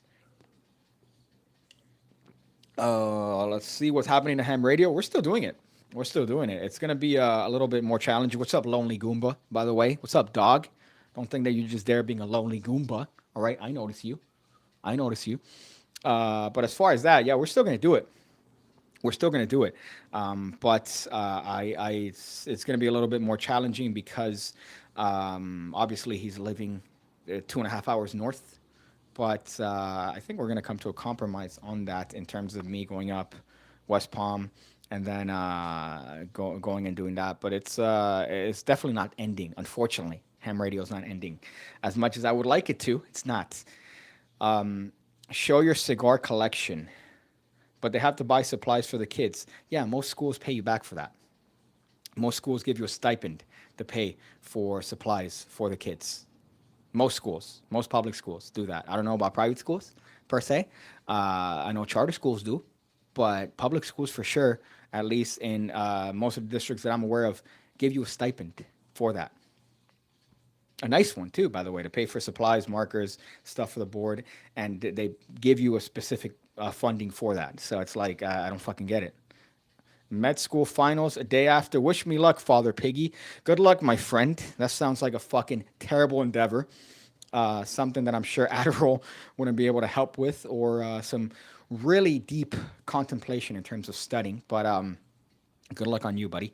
You're gonna do something with Chandler. He moved there. He's one of the Rise brothers. Yeah, Jupiter, which is about an hour and a half north. So I'm already making plans to meet with them. As far as cigars, this is my shitty flavored little thingy, right? So these are the shitty flavored ones that I tend to have. Lonely Goomba, just in terms of cigar collection. So these aren't like anything of value, but just some ones that I've had here. This is an Isla del Sol. It's a coffee flavored cigar, right? It's nice. It's cheap. It's I would say good budget cigar, right? You can get a nice little, it's great with coffee because it's coffee flavored. My favorite cigar of all time, which is the Baby Jane. This is by Drew Estates. It's a nice one. Again, it's a infused cigar. Fucking tremendous. The bigger version of this is probably my favorite one too. The Leather Rose. You literally cannot buy these. They're sold out every time you go. But this one, it's a nice cigarillo or a smaller one. So it's like 20 minutes. But oh boy, that's a great one. Fuck those bitches. They need to teach then, right? Exactly. So that's my thing when it comes to that. They complain about that sort of stuff, but really, they get very well compensated, and supplies aren't fucking expensive for a class, markers, and all this shit. It's really not that much to get your own markers. And even then, I wouldn't want the school to provide the markers because then they'd be at the school. I'd rather keep that shit with me, buy the shit for myself, and then keep that on me so nobody takes my shit. So I don't know. Teachers tend to complain about that shit. There's another one. There's a KFC, right? This is I believe the chunky one. This is a tremendous one. Tastes like campfire, sweet tip. It's a nice fat one. It's like a penis, like a small penis, right? Those are tremendous. And then you have the baby version of that. Let me see if I have one of those. Baby version of that. I might run out. No, I have one right here. Look at that. Boom, boy. You have the baby version of that KFC. The best. This thing's tremendous. It smells like a campfire, and it tastes like one too. So those are these are just some macanudos, right? Just some standard good cigarillos. But that's what an acid. I have an acid here, right? But this is the flavored part. So this is my flavored one. I have a non-flavored one, but I think that's too much. Usually it's just like shitty stuff. The only expensive stuff that I have is the Fuentes stuff, the or sorry, the Hemingway. I have that one. I have the bestseller. That one's a tremendous one. So those are all great cigars. Um, let's see, one or two slices student we usually got in pizza parties is not a lot, especially if you get dirt cheap pizza. Okay. But if you get, you know what, let's do the fucking math now with the numbers now. So Papa John's, right? Let's assume, which by the way, you get deals the more pizzas you get, and you get discounts as a fucking school. So if you make an order as a teacher, you get fucking discounts if you do it through a certain thing. So if I'm getting Papa John's for, let's say, I don't know, fucking 30 kids, right? Let's assume that I'm getting, let's do this. Usually they get Pizza Hut. I think I remembered that. But let's see how much it would cost me. If it's anything under $100, you shouldn't complain, I think. If it's anything under $100, especially what a teacher gets fucking paid, they should not be complaining about that. So if I'm buying pizza for students, just as a little bit of a reward for them, there's no, you're fucking being a retard if you're complaining about that. If it's under $100, especially if you're doing it for 25 to 35 kids. So let's see if I could, let's see how many I would have to get. Oh, pizza party, right? 5 large pizzas. So 5 large pizzas, $55.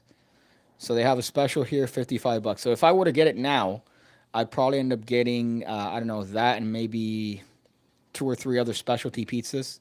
So let's say $70. Why the fuck not? Why not? Why would I complain about that? There's no reason to fucking complain about that if you're a teacher. And if you really want to be cheap, Little Caesars, and you get like 20 pizzas for like 30 bucks. So the point of the post that I saw were that they were bitching and moaning about the teacher having to have the struggle of paying for the pizza for their poor student. Just fucking do it. Just do it. Fuck. Um, let's see. Smash like that, bro. Oh, smash that like in, bruh, says Rich. I got my ham radio shirts. Got my ham radio shirts. Yeah, I wear the made in China one. I like it because of the people. They kind of come up and they go, "What?" This one is the one that I get the most compliments on, though. For some odd reason, this one right here, I get compliments all the time, and I don't expect it, but I guess it's different enough. But I get people all the time telling me, "Hey, man, dope shirt. I like that shit." They don't know what the fuck it is, and they go, "What is that?" I go, "It's a pig cake." I don't explain to them what the fuck it is. I don't say it's a magic channel. But this is the one that for some odd reason I would have thought. And here's the worst part. I'm thinking, okay, the Pig Lives Matter shirt, right, or the Pink Lives Matter shirt. I'm like, oh, it's great because it's you got a social hot button issue, and I got a version of that shirt. I got a version of that shirt, so it's a nice. I would say a topical shirt to have, right? You have the other ones that I have, the show up my dick tall. That's my favorite fucking shirt. I think maybe one person bought that one in total, but this one, this is the one that I get the most compliments on. This shit is the one that I get the most compliments on. Just literally the lazy one, my logo on a fucking shirt. That's the one that people tend to be public in public. Hey, dude, that's a fucking great shirt. I like that. I'm like, all right, okay. Oh, let's go through these. I have that one also. Thank you, Rich, for getting that pig cake merch. I appreciate it. I'm glad that maybe you might be getting some compliments. You might be getting some compliments from wearing them. Let's see. I remember getting 3 pizzas at most, even in the Red Cross. Wasn't more than 3. But to me, I would not have an issue with that, and I don't understand how, as a teacher, you would complain about having to pay. If, for example, you're giving your kids a reward, you're giving them a pizza party, maybe they're staying after school and they're tutoring. For me, it was AP, right? So I was doing AP stuff. So uh, the kids that stayed and came in on a Saturday, for example, for tutoring, I'm like, fuck yeah, I'll pay for your shit. You came out of your way on a Saturday to listen to me on a weekend. You fuck yeah, I'm gonna pay for your shit. Fuck that. Why not? Why the fuck not? They're going out of their way on a weekend to come and listen to me spew shit that they've heard in the week. So I'm not gonna have any problem whatsoever paying for their food or lunch that day. I don't give a shit. That should be expected, or it shouldn't be something I complain about, especially with what I'm making as a teacher. That's the part that I don't fucking get. So when they're complaining about this shit, it really aggravates me because it's like, what if you're doing an extra curricular tutoring there, right? They're coming on a weekend, yeah, pay for the shit. If they're getting a reward in the form of a pizza party, or maybe like you're getting them burgers or some shit, don't fucking complain about that. Don't fucking bitch because you're doing it as a reward. It's a one-time thing or maybe a two-time in a year thing. So what's the problem? You're getting paid in the summer. You're sitting on your ass, not doing shit. You're getting paid. Suck my dick. Complaining about that. Does Florida have real pizza shops like NY or shitty chain shops? Depends. We have that. We have a mix. So we have some places that are, as a matter of fact, Dave Portnoy from Barstool Sports came down here recently and went to some of the pizza shops that we have. And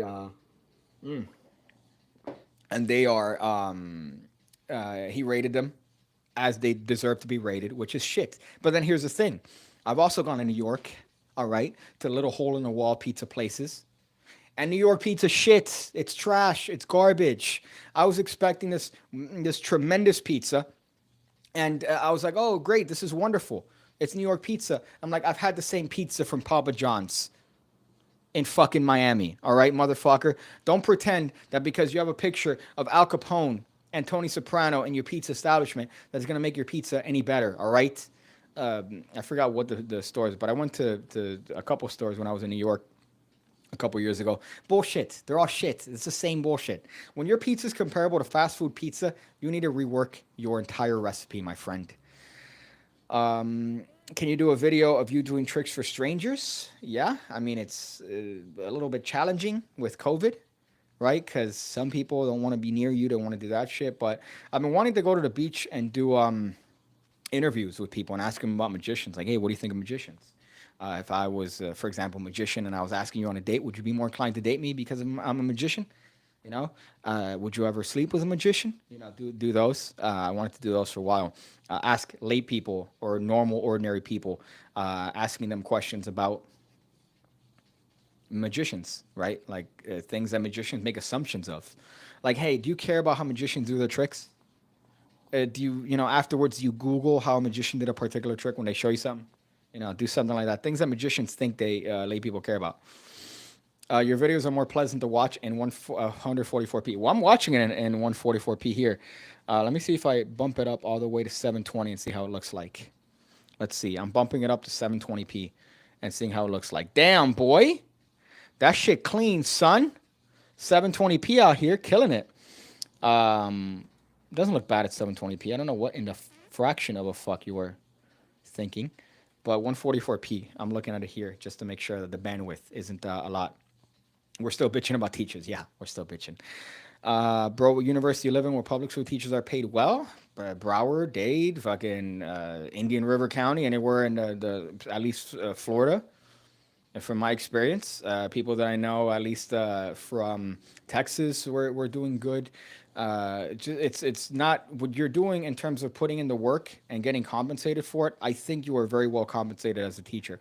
Now, granted, do you deal with shit? Yes, you do deal with shit, right? You deal with work at home. Yes, you deal with taking shit and working on breaks sometimes, but it's all part of the gig. And the biggest issue is not the students. The biggest issue are the people paying your fucking bills. So if anything, what I if in terms for the money for what you're dealing with from the admin, it's not worth it. But in terms of the students that you're dealing with and the kids and the people that you're teaching, that's not a fucking problem. You're definitely more than well compensated for dealing with the kids, but you are dealing with the admin. So that's where you have the issue for money. But and they don't get the whole summer off. Most are back at work after a month. Yeah, but even if you're back in the summer, you're back for what? You're back for 3 to 4 weeks, right, in the summer, and you only have to show up from fucking 8 to 12 or something, 8 to 1. So even then, you're not even dealing with a long work day. You still have the rest of the day to do anything else you want. Literally anything else. I don't know any teacher that doesn't have a fucking, like any female teacher that doesn't have any sort of other things that they all have Etsy accounts. They all have makeup channels. They all have other things that they do because they have the time while they're being a teacher. I think you're getting more than well compensated for that.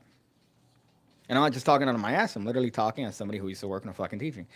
Thanks, CG. Somebody loves me other than my uncle, of course. Yeah, your uncle, I'm sure, loves you in many ways that he's explored. Several holes. The interviews sound like fun. I say go out and do them. Forget the mask. And those who will avoid you, do it. Yeah, I've been wanting to do that. Go to the beach and do that shit. So I have to wait till because I also want to kill for the other ham radio podcast that we do. There are two things that I want to do. Right, so I want to ask people questions about magicians, lay people, normal people, and ask them about magicians. And the other thing is I want to play a game called Are You Smarter Than Daniel?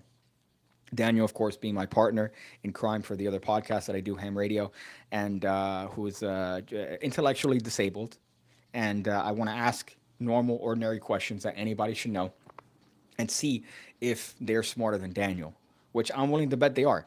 But at the same time, I've been surprised. I've been fucking surprised asking questions around in a bar and having people give me retarded answers that are similar, if not worse than Daniel. So we'll see. Sounds like a fun one. Let's see. Do a podcast. Oh, do a podcast. I mean, I do technically one, right? Ham Radio. Yeah, I know a teacher that runs a YouTube Minecraft channel, and those channels take hours on building one thing. But I don't think I know one person that's a teacher that doesn't do other stuff because of the time. It's not because of the money, because the stuff that they, for example, like let's say they get T-shirts and shit. That's a common thing with other teachers. They're buying the equipment, so they have the time to do it. So when I was being a teacher, I had the time to do a fucking YouTube channel. I was doing that after. So I'd come home, I'd do YouTube shit, and then that's how we do it. I would go to school, do the thing, come home, YouTube, and then do that as a cycle. And then eventually, I had to do YouTube all the time because the school is doing shady shit, as they always do. but this bleeding heart of teachers not being able to do stuff, or oh, if they fucking have to pay for a thing. If listen, all right, I said this before. If you are going out of your way as a student to listen to me on a fucking Saturday or a Sunday, I'm gonna have no problem paying for your shit because you are taking time out of your break to come and learn some shit. So why the fuck not? Right? If, for example, you did some other stuff that you are, the class as a whole, maybe you get like a thing, you somehow get them, maybe at the end of the year, you have a little thing where you say, hey, thank you guys, you guys were great, here's some pizza or whatnot. Why the fuck not? Why the fuck not? There's no reason. And yes, different. It's different in certain districts. You're going to have some schools that are harder to teach than others. You're going to have some students that are not going to be as easy. You're going to have some other things. But at the same time, you know what you signed up for. You know what you signed up for. Can you please do stand up? It's more professional. Well, the worst part is the bar that's local, that's nearby. They did a stand up for like 2 days. They tried to do it like a Tuesday stand up, and then they fucking stopped doing it because nobody showed up to the shit, which is funny. You sound generally wholesome talking about your dedication to your students. It's kind of nice. Yeah, man, I fucking love that shit. I really do miss that, and I still have communication with a lot of them. In terms of like, hey, I'm fucking doing this in school now and shit. And I'm like, and then some graduate, and it's good to see that. That's the part that they really downplayed, the admin. They don't give a shit about that. They don't care that. One of my favorite things is that the person they had they replaced me. So after they let me go, they replaced me with some fucking terrible bitch, and her students were asking me to tutor them. They were asking me to tutor them, and they wanted to pay me to tutor them because the teacher was using the class as the planning period. So that's what they had. That's what they chose instead of dealing with me and the mistake that they made. They're her own students were coming up to me and saying, "Hey, man, we'll pay you. We'll pay you. Just tutor us because she's not teaching in the class. She's treating it as a planning period." It's right there, right there. But apart from that, if teachers were to bring me food, I'd bring Ziploc bags. That's the blackest shit I've ever seen. That's the blackest shit I've ever. I bring Ziploc bags. Yep, taking this home. Fucking loading up. He meant that you're short and you need to stand up. Oh, okay, that's what it is. It's a short joke. That's low hanging fruit, which I still can't grab because of my height, right? Whoa, whoa. What did I teach? Psych and history. So psychology and history, which are part of something that we call here social studies, which means we want to pay you, or no, we're going to have you teach shit that you don't know anything about, and it's gonna save us money. Oh, church. Some classes are more like going to church, talking about God, and not teaching. That was the other part that was kind of obnoxious, by the way. Not to get political here, but I knew a lot of teachers that were very open about their beliefs in class, and I think that there's no place for that. It's not a it's not a fucking a soapbox for you, which is what some teachers treat it as, where they'll instill their beliefs and shit. I never for a minute would think of using the class that way, right? It's there for a purpose. You have an objective. The objective is to try to teach them this shit. So what's wild to me is that some teachers would use it as a soapbox for their own personal things, and that's not for any particular side, but that's not the way it should fucking be. Speaking of teaching, I had a private lesson with David Williamson. Ooh, damn boy! My only interaction with David Williamson was as follows: waiting for an elevator. David Williamson, the doors open up and it's him, and I go, "Okay, hey," and he goes, "Are you going up or are you going down?" I go, "No, no, I'm just staying here." And he goes, "Okay." And he hits the button and he goes down. That's my only interaction with David Williamson, somebody that I've literally looked up to in magic as a career, per se. So I'm glad you got a private lesson with him. Sounds a little bit like, sexual. I don't know why. I get some sexual vibes from that. Oh boy. That must be interesting though. But his projects are tremendous. He had my favorite ones, if you could find it, Dave 2, which is an old VHS tape. Obviously Dave 1 is a really, really old one, but Dave 2 is more recent. I think you'll be able to find that. The other one is Magic Farm. Ooh, damn boy, you get to really. It's a school. It's a crash course in dealing with a personality over the tricks. What shines through in his performances is not the fucking tricks. He just happens to be a magician. But you remember David Williamson. You don't remember the fucking trick, or you don't care as much about the trick as you do him, which is the point. I think that's the fucking goal. Not that the people go, oh, this guy's great. He got a card and the card went in the middle and then now it's on top. It's on top now. That doesn't fucking matter. What you want them to remember is, yo, David Williamson did this crazy trick. He found the card in my pocket, or the card kept on top, but David was just so funny. You want them to remember you.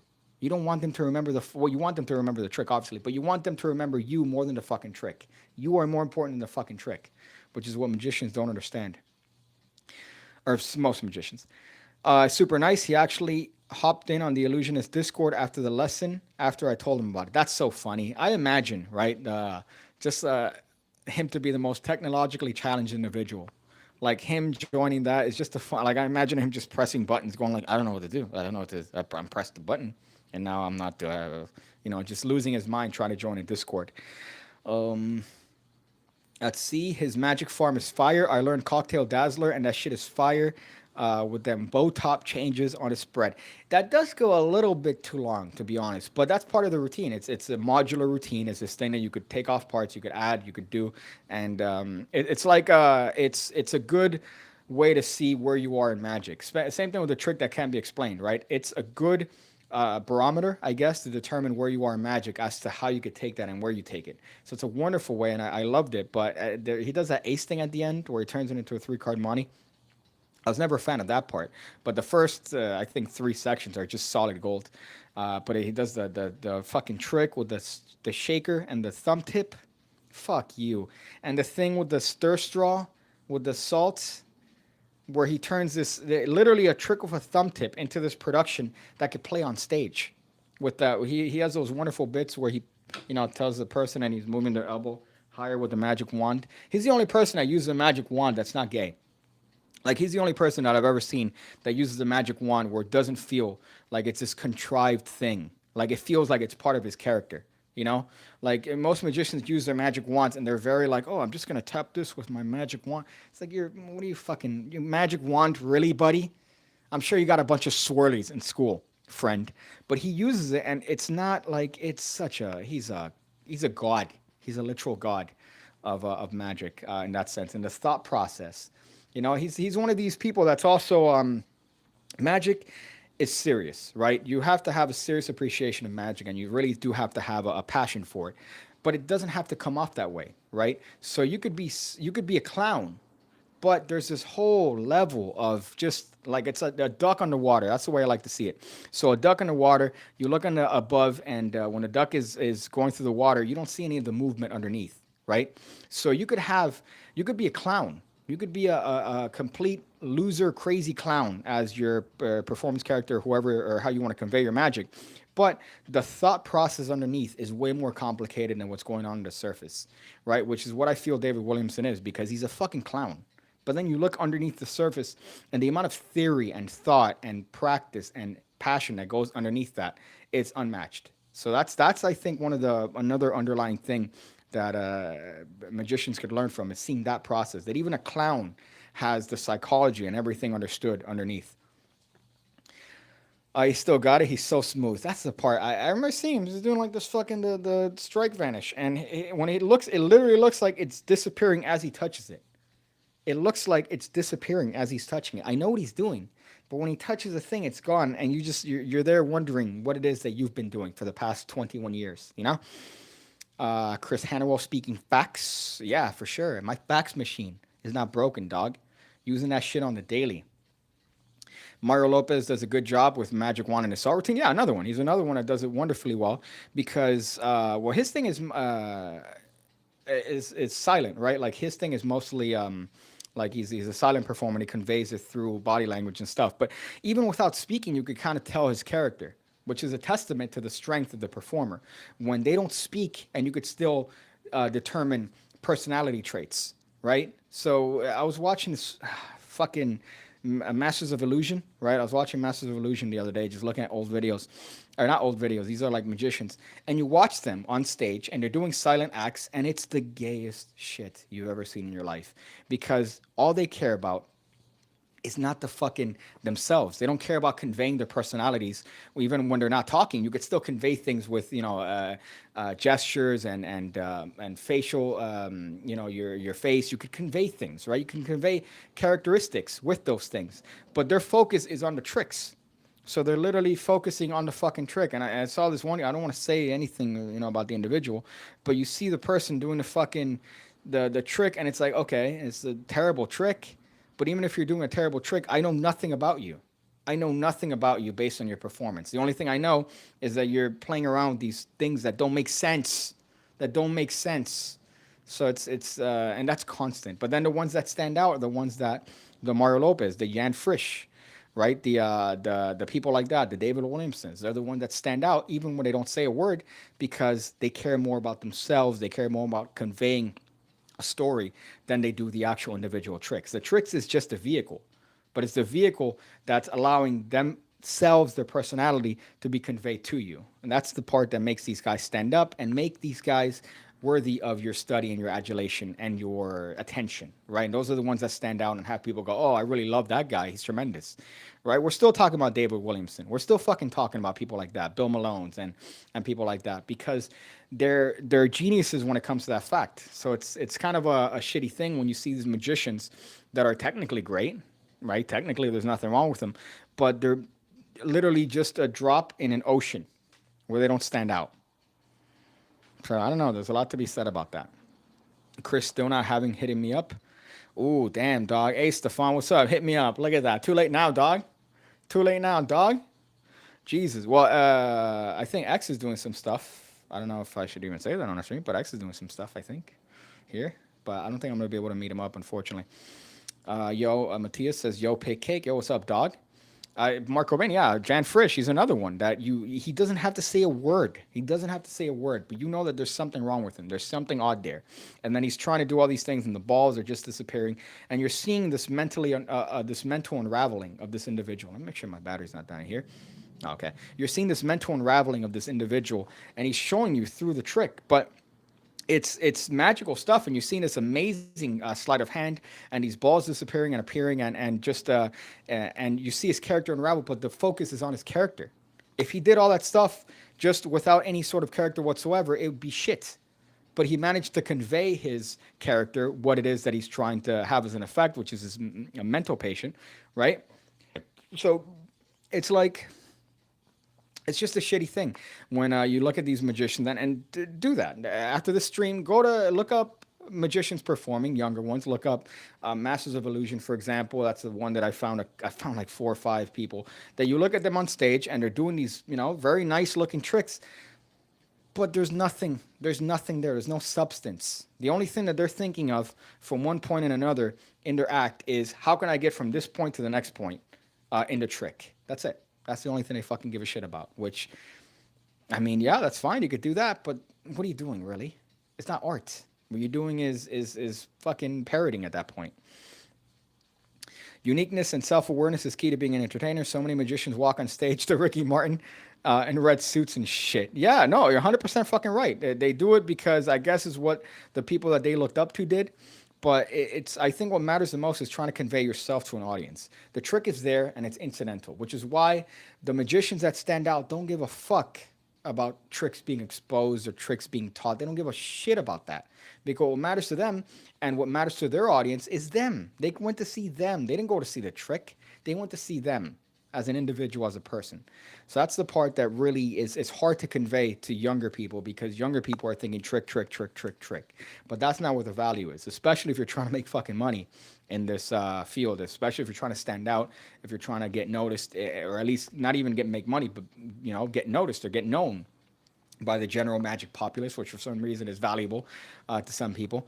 But it's about them wanting to see you as a person, not wanting to see the tricks. The moment they start talking about the tricks and forget about you, I think that you're doing yourself a disservice there. That's the main thing Williamson told me. He said, why should the audience care? Make the trick stand out to you and your personality into it. There you go. Yeah, exactly it. And that's being said by somebody who knows he has more fucking skill on this little shitty part than I guess I could ever have ever. Right. So that's somebody saying that. And there's a reason. Unfortunately, people ignore that. People ignore shit like that because they get great reactions when they do a trick. Right. So that's the other hard part.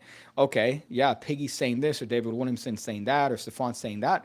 But then I did a trick the other day and somebody ran out to the middle of the street because of how amazed they were. Call that person up in a year. Call that person up in a year and see what they remember. Do they give a shit? Or have somebody ask them about that particular performance. And you're going to see it. They're going to be like, yeah, you did a crazy trick. But they're not going to give a fuck about you. They're not going to give a fuck about remembering you or anything that you've ever done or you as a performer because it was a trick that they cared about, right? That double cross trick. Every fucking magician does that shit, but nobody makes it in a way that makes you care. They just care about the reaction to it, which, again, you're doing yourself a disservice. Why don't you show your face and your channel until you reach 50K? Well, I wanted to do it when I reached 100K, right? That's the real secret, or not a secret, but I wanted to do it when I reached 100K. But that's not happening anytime fucking soon. That's for sure. So I figured, you know what? A compromise is 50K. Why not? And I didn't want to do it initially. The reason I hid my face it was because I was a teacher. I didn't want anybody to find my shit and then later on and be like, hey, that was a funny dick joke you made in that video, and then you lose credibility. So I didn't want to do that, which some people did actually find me. But regardless of that, that's why I didn't show my face initially. I wanted to have this sort of, anonymous thing, right? And so I didn't show my face for that reason. And then I realized, I'm doing myself, I'm making it so much harder because through your face you could convey emotion, you could convey anything that you want, you could be humorous, and I worried about reflections and shit. I would do a video. I did that Hot Chips episode with Daniel, which is one of my favorite videos, and I think the majority of that, if you would have watched that without the blurring of my face, I think it would have been a lot better of a video. But unfortunately, I didn't do that like an asshole. I blurted out and I cared about reflections here or there. And I didn't realize how much harder I was making it on myself. And I realized, there's a lot more that I could gain from showing my face and having that emotion or having that, being able to convey that than not doing it. So, did it. And you got a little peek, right, in that 50K video, a little fucking sideways peek at that. I remember I just got a fresh fade done, got my line up, right? And I think it was a fun video to shoot. Gentleman Wake helped me shoot that one. And then I went to his house and shot. He had a little master course, I think, on his channel. You could check it out after this one, I guess. A master class on his parlor deck, gaff tricks, which I put some really good fucking tricks in that. If you haven't checked that out, check it out on his channel, Gentleman Wake, master class on his parlor deck. I put some really good fucking shit there. Some nice stuff that you could do without gaff tricks. You could, the gaff tricks, the gaff ones help. But I remember sitting down being proud because he had this one gaff that was really fucking challenging. It was him and his wife, and it was this weird thing. And I remember coming up with a way of combining that I was very proud of. So you should check that out when you get a chance. But we shot those two videos in the same day, and it was a fun experience. And I was very apprehensive about putting it out. But I get more from it. I get more this from it. Imagine the stream. The stream would have looked. I don't even know. It would have looked like, hey guys, hey, how you doing? Are you you guys are good? Oh yeah. So here's a trick that I put this week, and I realized I'm losing out. I'm losing a lot of shit. But it was definitely fun, and I'm glad I did it. And the worst part is that I fucking hate that I didn't do it. I hate that I didn't do it sooner. I really dislike that I didn't do it from the start because I think it would have been way better. Are you gonna hide your face with 55? I can make a petition. Yeah, we'll do it. I'll definitely go back to the mask. I still have the mask there. It's in there, looking like a creepy thing. I don't know why I did a little bit of a thing there. The mask was a compromise. I did the mask for a little while when I wanted to have a compromise. So I wanted to have this aesthetic, but not show my face. And I thought, it'd be great if I have a mask, if I have a little bit of a cover, and it's humorous, right? Because you could still see my mouth, you could still see my eyes, but you can't see my face, so you don't know how I look, right? So I thought that was a good compromise. but it was annoying. It was hot. Look at the fucking illusionist video. Look at the how to read minds kit. And then this is how retarded I was at the time. That they did a scene. Peter was in a shop, a very attractive woman that he was showing a book test, and I come out in the fucking corner there, so you could see my little fucking stupid man bun there in the corner, and I'm like, fuck, bro, I don't like that. And then in the video where he shows me a trick, I'm wearing a mask. I'm wearing. It looks ridiculous. I'm there standing next to this guy. It was already funny enough because the height difference is hysterical, but it's the fucking height and the mask. There's no nothing. It would have been a way better shot without that. So that's something I'm glad it's behind me. Some people like the older videos. Gotta say, I put some older videos out and some. Oh, I missed this thing, but I think that as far as what I'm doing, it's the same shit. It's the same shit. I don't know if I forgot it was a comment thread. Somebody saying, "Oh, yeah, you're saying that it's the same shit, but it's not the same shit. It's the same shit. The only difference is that now this is a part of it." I missed the pink hoodie though. I still like it, but I can't wear it, man. It's too fucking hot. At the old place where I used to shoot, it was always at like 60 degrees, so I had to wear a hoodie or something to cover it. But here, it's not. I can't wear that without burning up. Hola, soy. You used to be worried about reflections. Now you have a mirror wall. Yeah, now I deal with an aesthetic from a 1976 home where old ladies thought, you know what I'm going to do? I'm going to have a mirror here so people come in and they think that it's bigger, a bigger space for a fraction of a second until they realize, oh, it's a mirror. That's why they did it. So old houses had this old people thing where they would put a mirror, and restaurants do it too, to make you think, oh, it's a bigger spot. But then you go, oh, no, it's not a mirror. It's a mirror. It's not a bigger spot. It's a small space. But for a fraction of a second, you're fooled. Any chance you'd go mustache only? No, I tried doing that once, and I looked more like a rapist than I do now. So it's not a good look to have. A couple of months ago, I contemplated just shaving it all off, just shaving this and just dealing with that. But no, I can't. I think I need the shape that the beard gives my face. You should do more appearances on other channels. It would help. Your channel has grown a lot, and I don't think people realize. Yeah, it's definitely grown a lot. I'm not. I'm really not disappointed in the growth of the channel. It's been slow, that's for sure, but I'm not disappointed in it by any means. But it is a little bit challenging. It is a little bit challenging because I made certain videos that people might not like. Certain things that I've said that makes people not necessarily inclined because I think the reputation that I have, at least in there, from what I've noticed from people that aren't necessarily familiar with my content, is it's just that he makes 4chan, racist jokes. It's not that. That's not it. Yeah, that's a part of it, but it's not the whole thing, right? So that's a perception that I've seen, and I don't care. Fuck that. I mean, if you're not really gonna do enough due diligence to find out about me or really that I care a lot about the shit or that I'm probably is fucking like better than those magicians that are calling me those things to some capacity. I don't care about that shit, but that does make people more apprehensive to want to collab, unfortunately. But whatever. This one, but yeah, right. I think the Grant is not. He's moving like an hour away. He's moving to a very nice spot in little, not northern Florida, but it's middle Florida. It's definitely closer than Daniel's new house. It's closer to Daniel's new house, so I'm definitely gonna work with them to some capacity now that they're close. Which I've been wanting to do a video with them forever since their initial thing. I've wanted to do a video with them, and now that's definitely something that I'm happy about. And the worst part is that I knew them, or I knew the channel when they had 5,000 subs, and now they have 2,000 or 200,000. And I'm like, yes, this is what I want because they were grinding it hard. I thought their channel had 1 million subs when I first saw their videos because I'm like, the quality, the time, the dedication, this is ridiculous. That this is a channel with 5,000 subs and they're working this hard on these videos that look like fucking movies. So I remember that when it was initial. But Piggy, Danny, Rise, that's the combo. Yeah, that's definitely the great combo.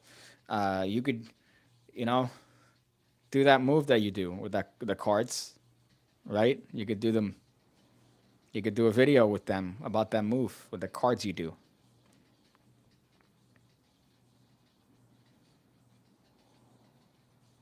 I wanted to zoom in there, but I can't do that on this phone without pinching in. That would ruin it. But yeah, that's a good thing. That's a great thing that they're moving up there. Let's see. Well, how long are we doing this? 94 minutes. So I'll do this last question here by Chris, and then I'll end this hot one. Pigcake, I've recently devised man bun magic. You in? Yeah, it's. I've tried to pitch some ideas to Justin Miller about man bun magic, but I think he keeps rejecting it, saying that he's invented all of it. So unfortunately, whether you think that you're just getting into a new type of magic with man bun magic, it's already been previously done by people like Justin Miller, Chris. So unfortunately, you're late to the boat, my friend. All right, let's see if we could. It's I don't know if you saw the palm there, right? But oh look, got a quarter in there. Got a quarter in my man bun. But thank you guys. Thank you guys for watching. I'm gonna keep the stream up. I recommended the masterclass that I did for Gentlemen Awake in this video. Recommended for you guys to look at, different performers and see what they're doing, and then do the opposite. Do the opposite, and I think that will help you guys out. I forgot what else I recommended here, but thank you guys for watching. Thank you guys for watching. It really does mean a lot for you to spend your Sunday here with me, at least for a little while, and I hope that you got something from it. Hope you got something from it. So I will see you on the next one. Keep it tight. And by that I mean your butts, so that they can't get in there, the government.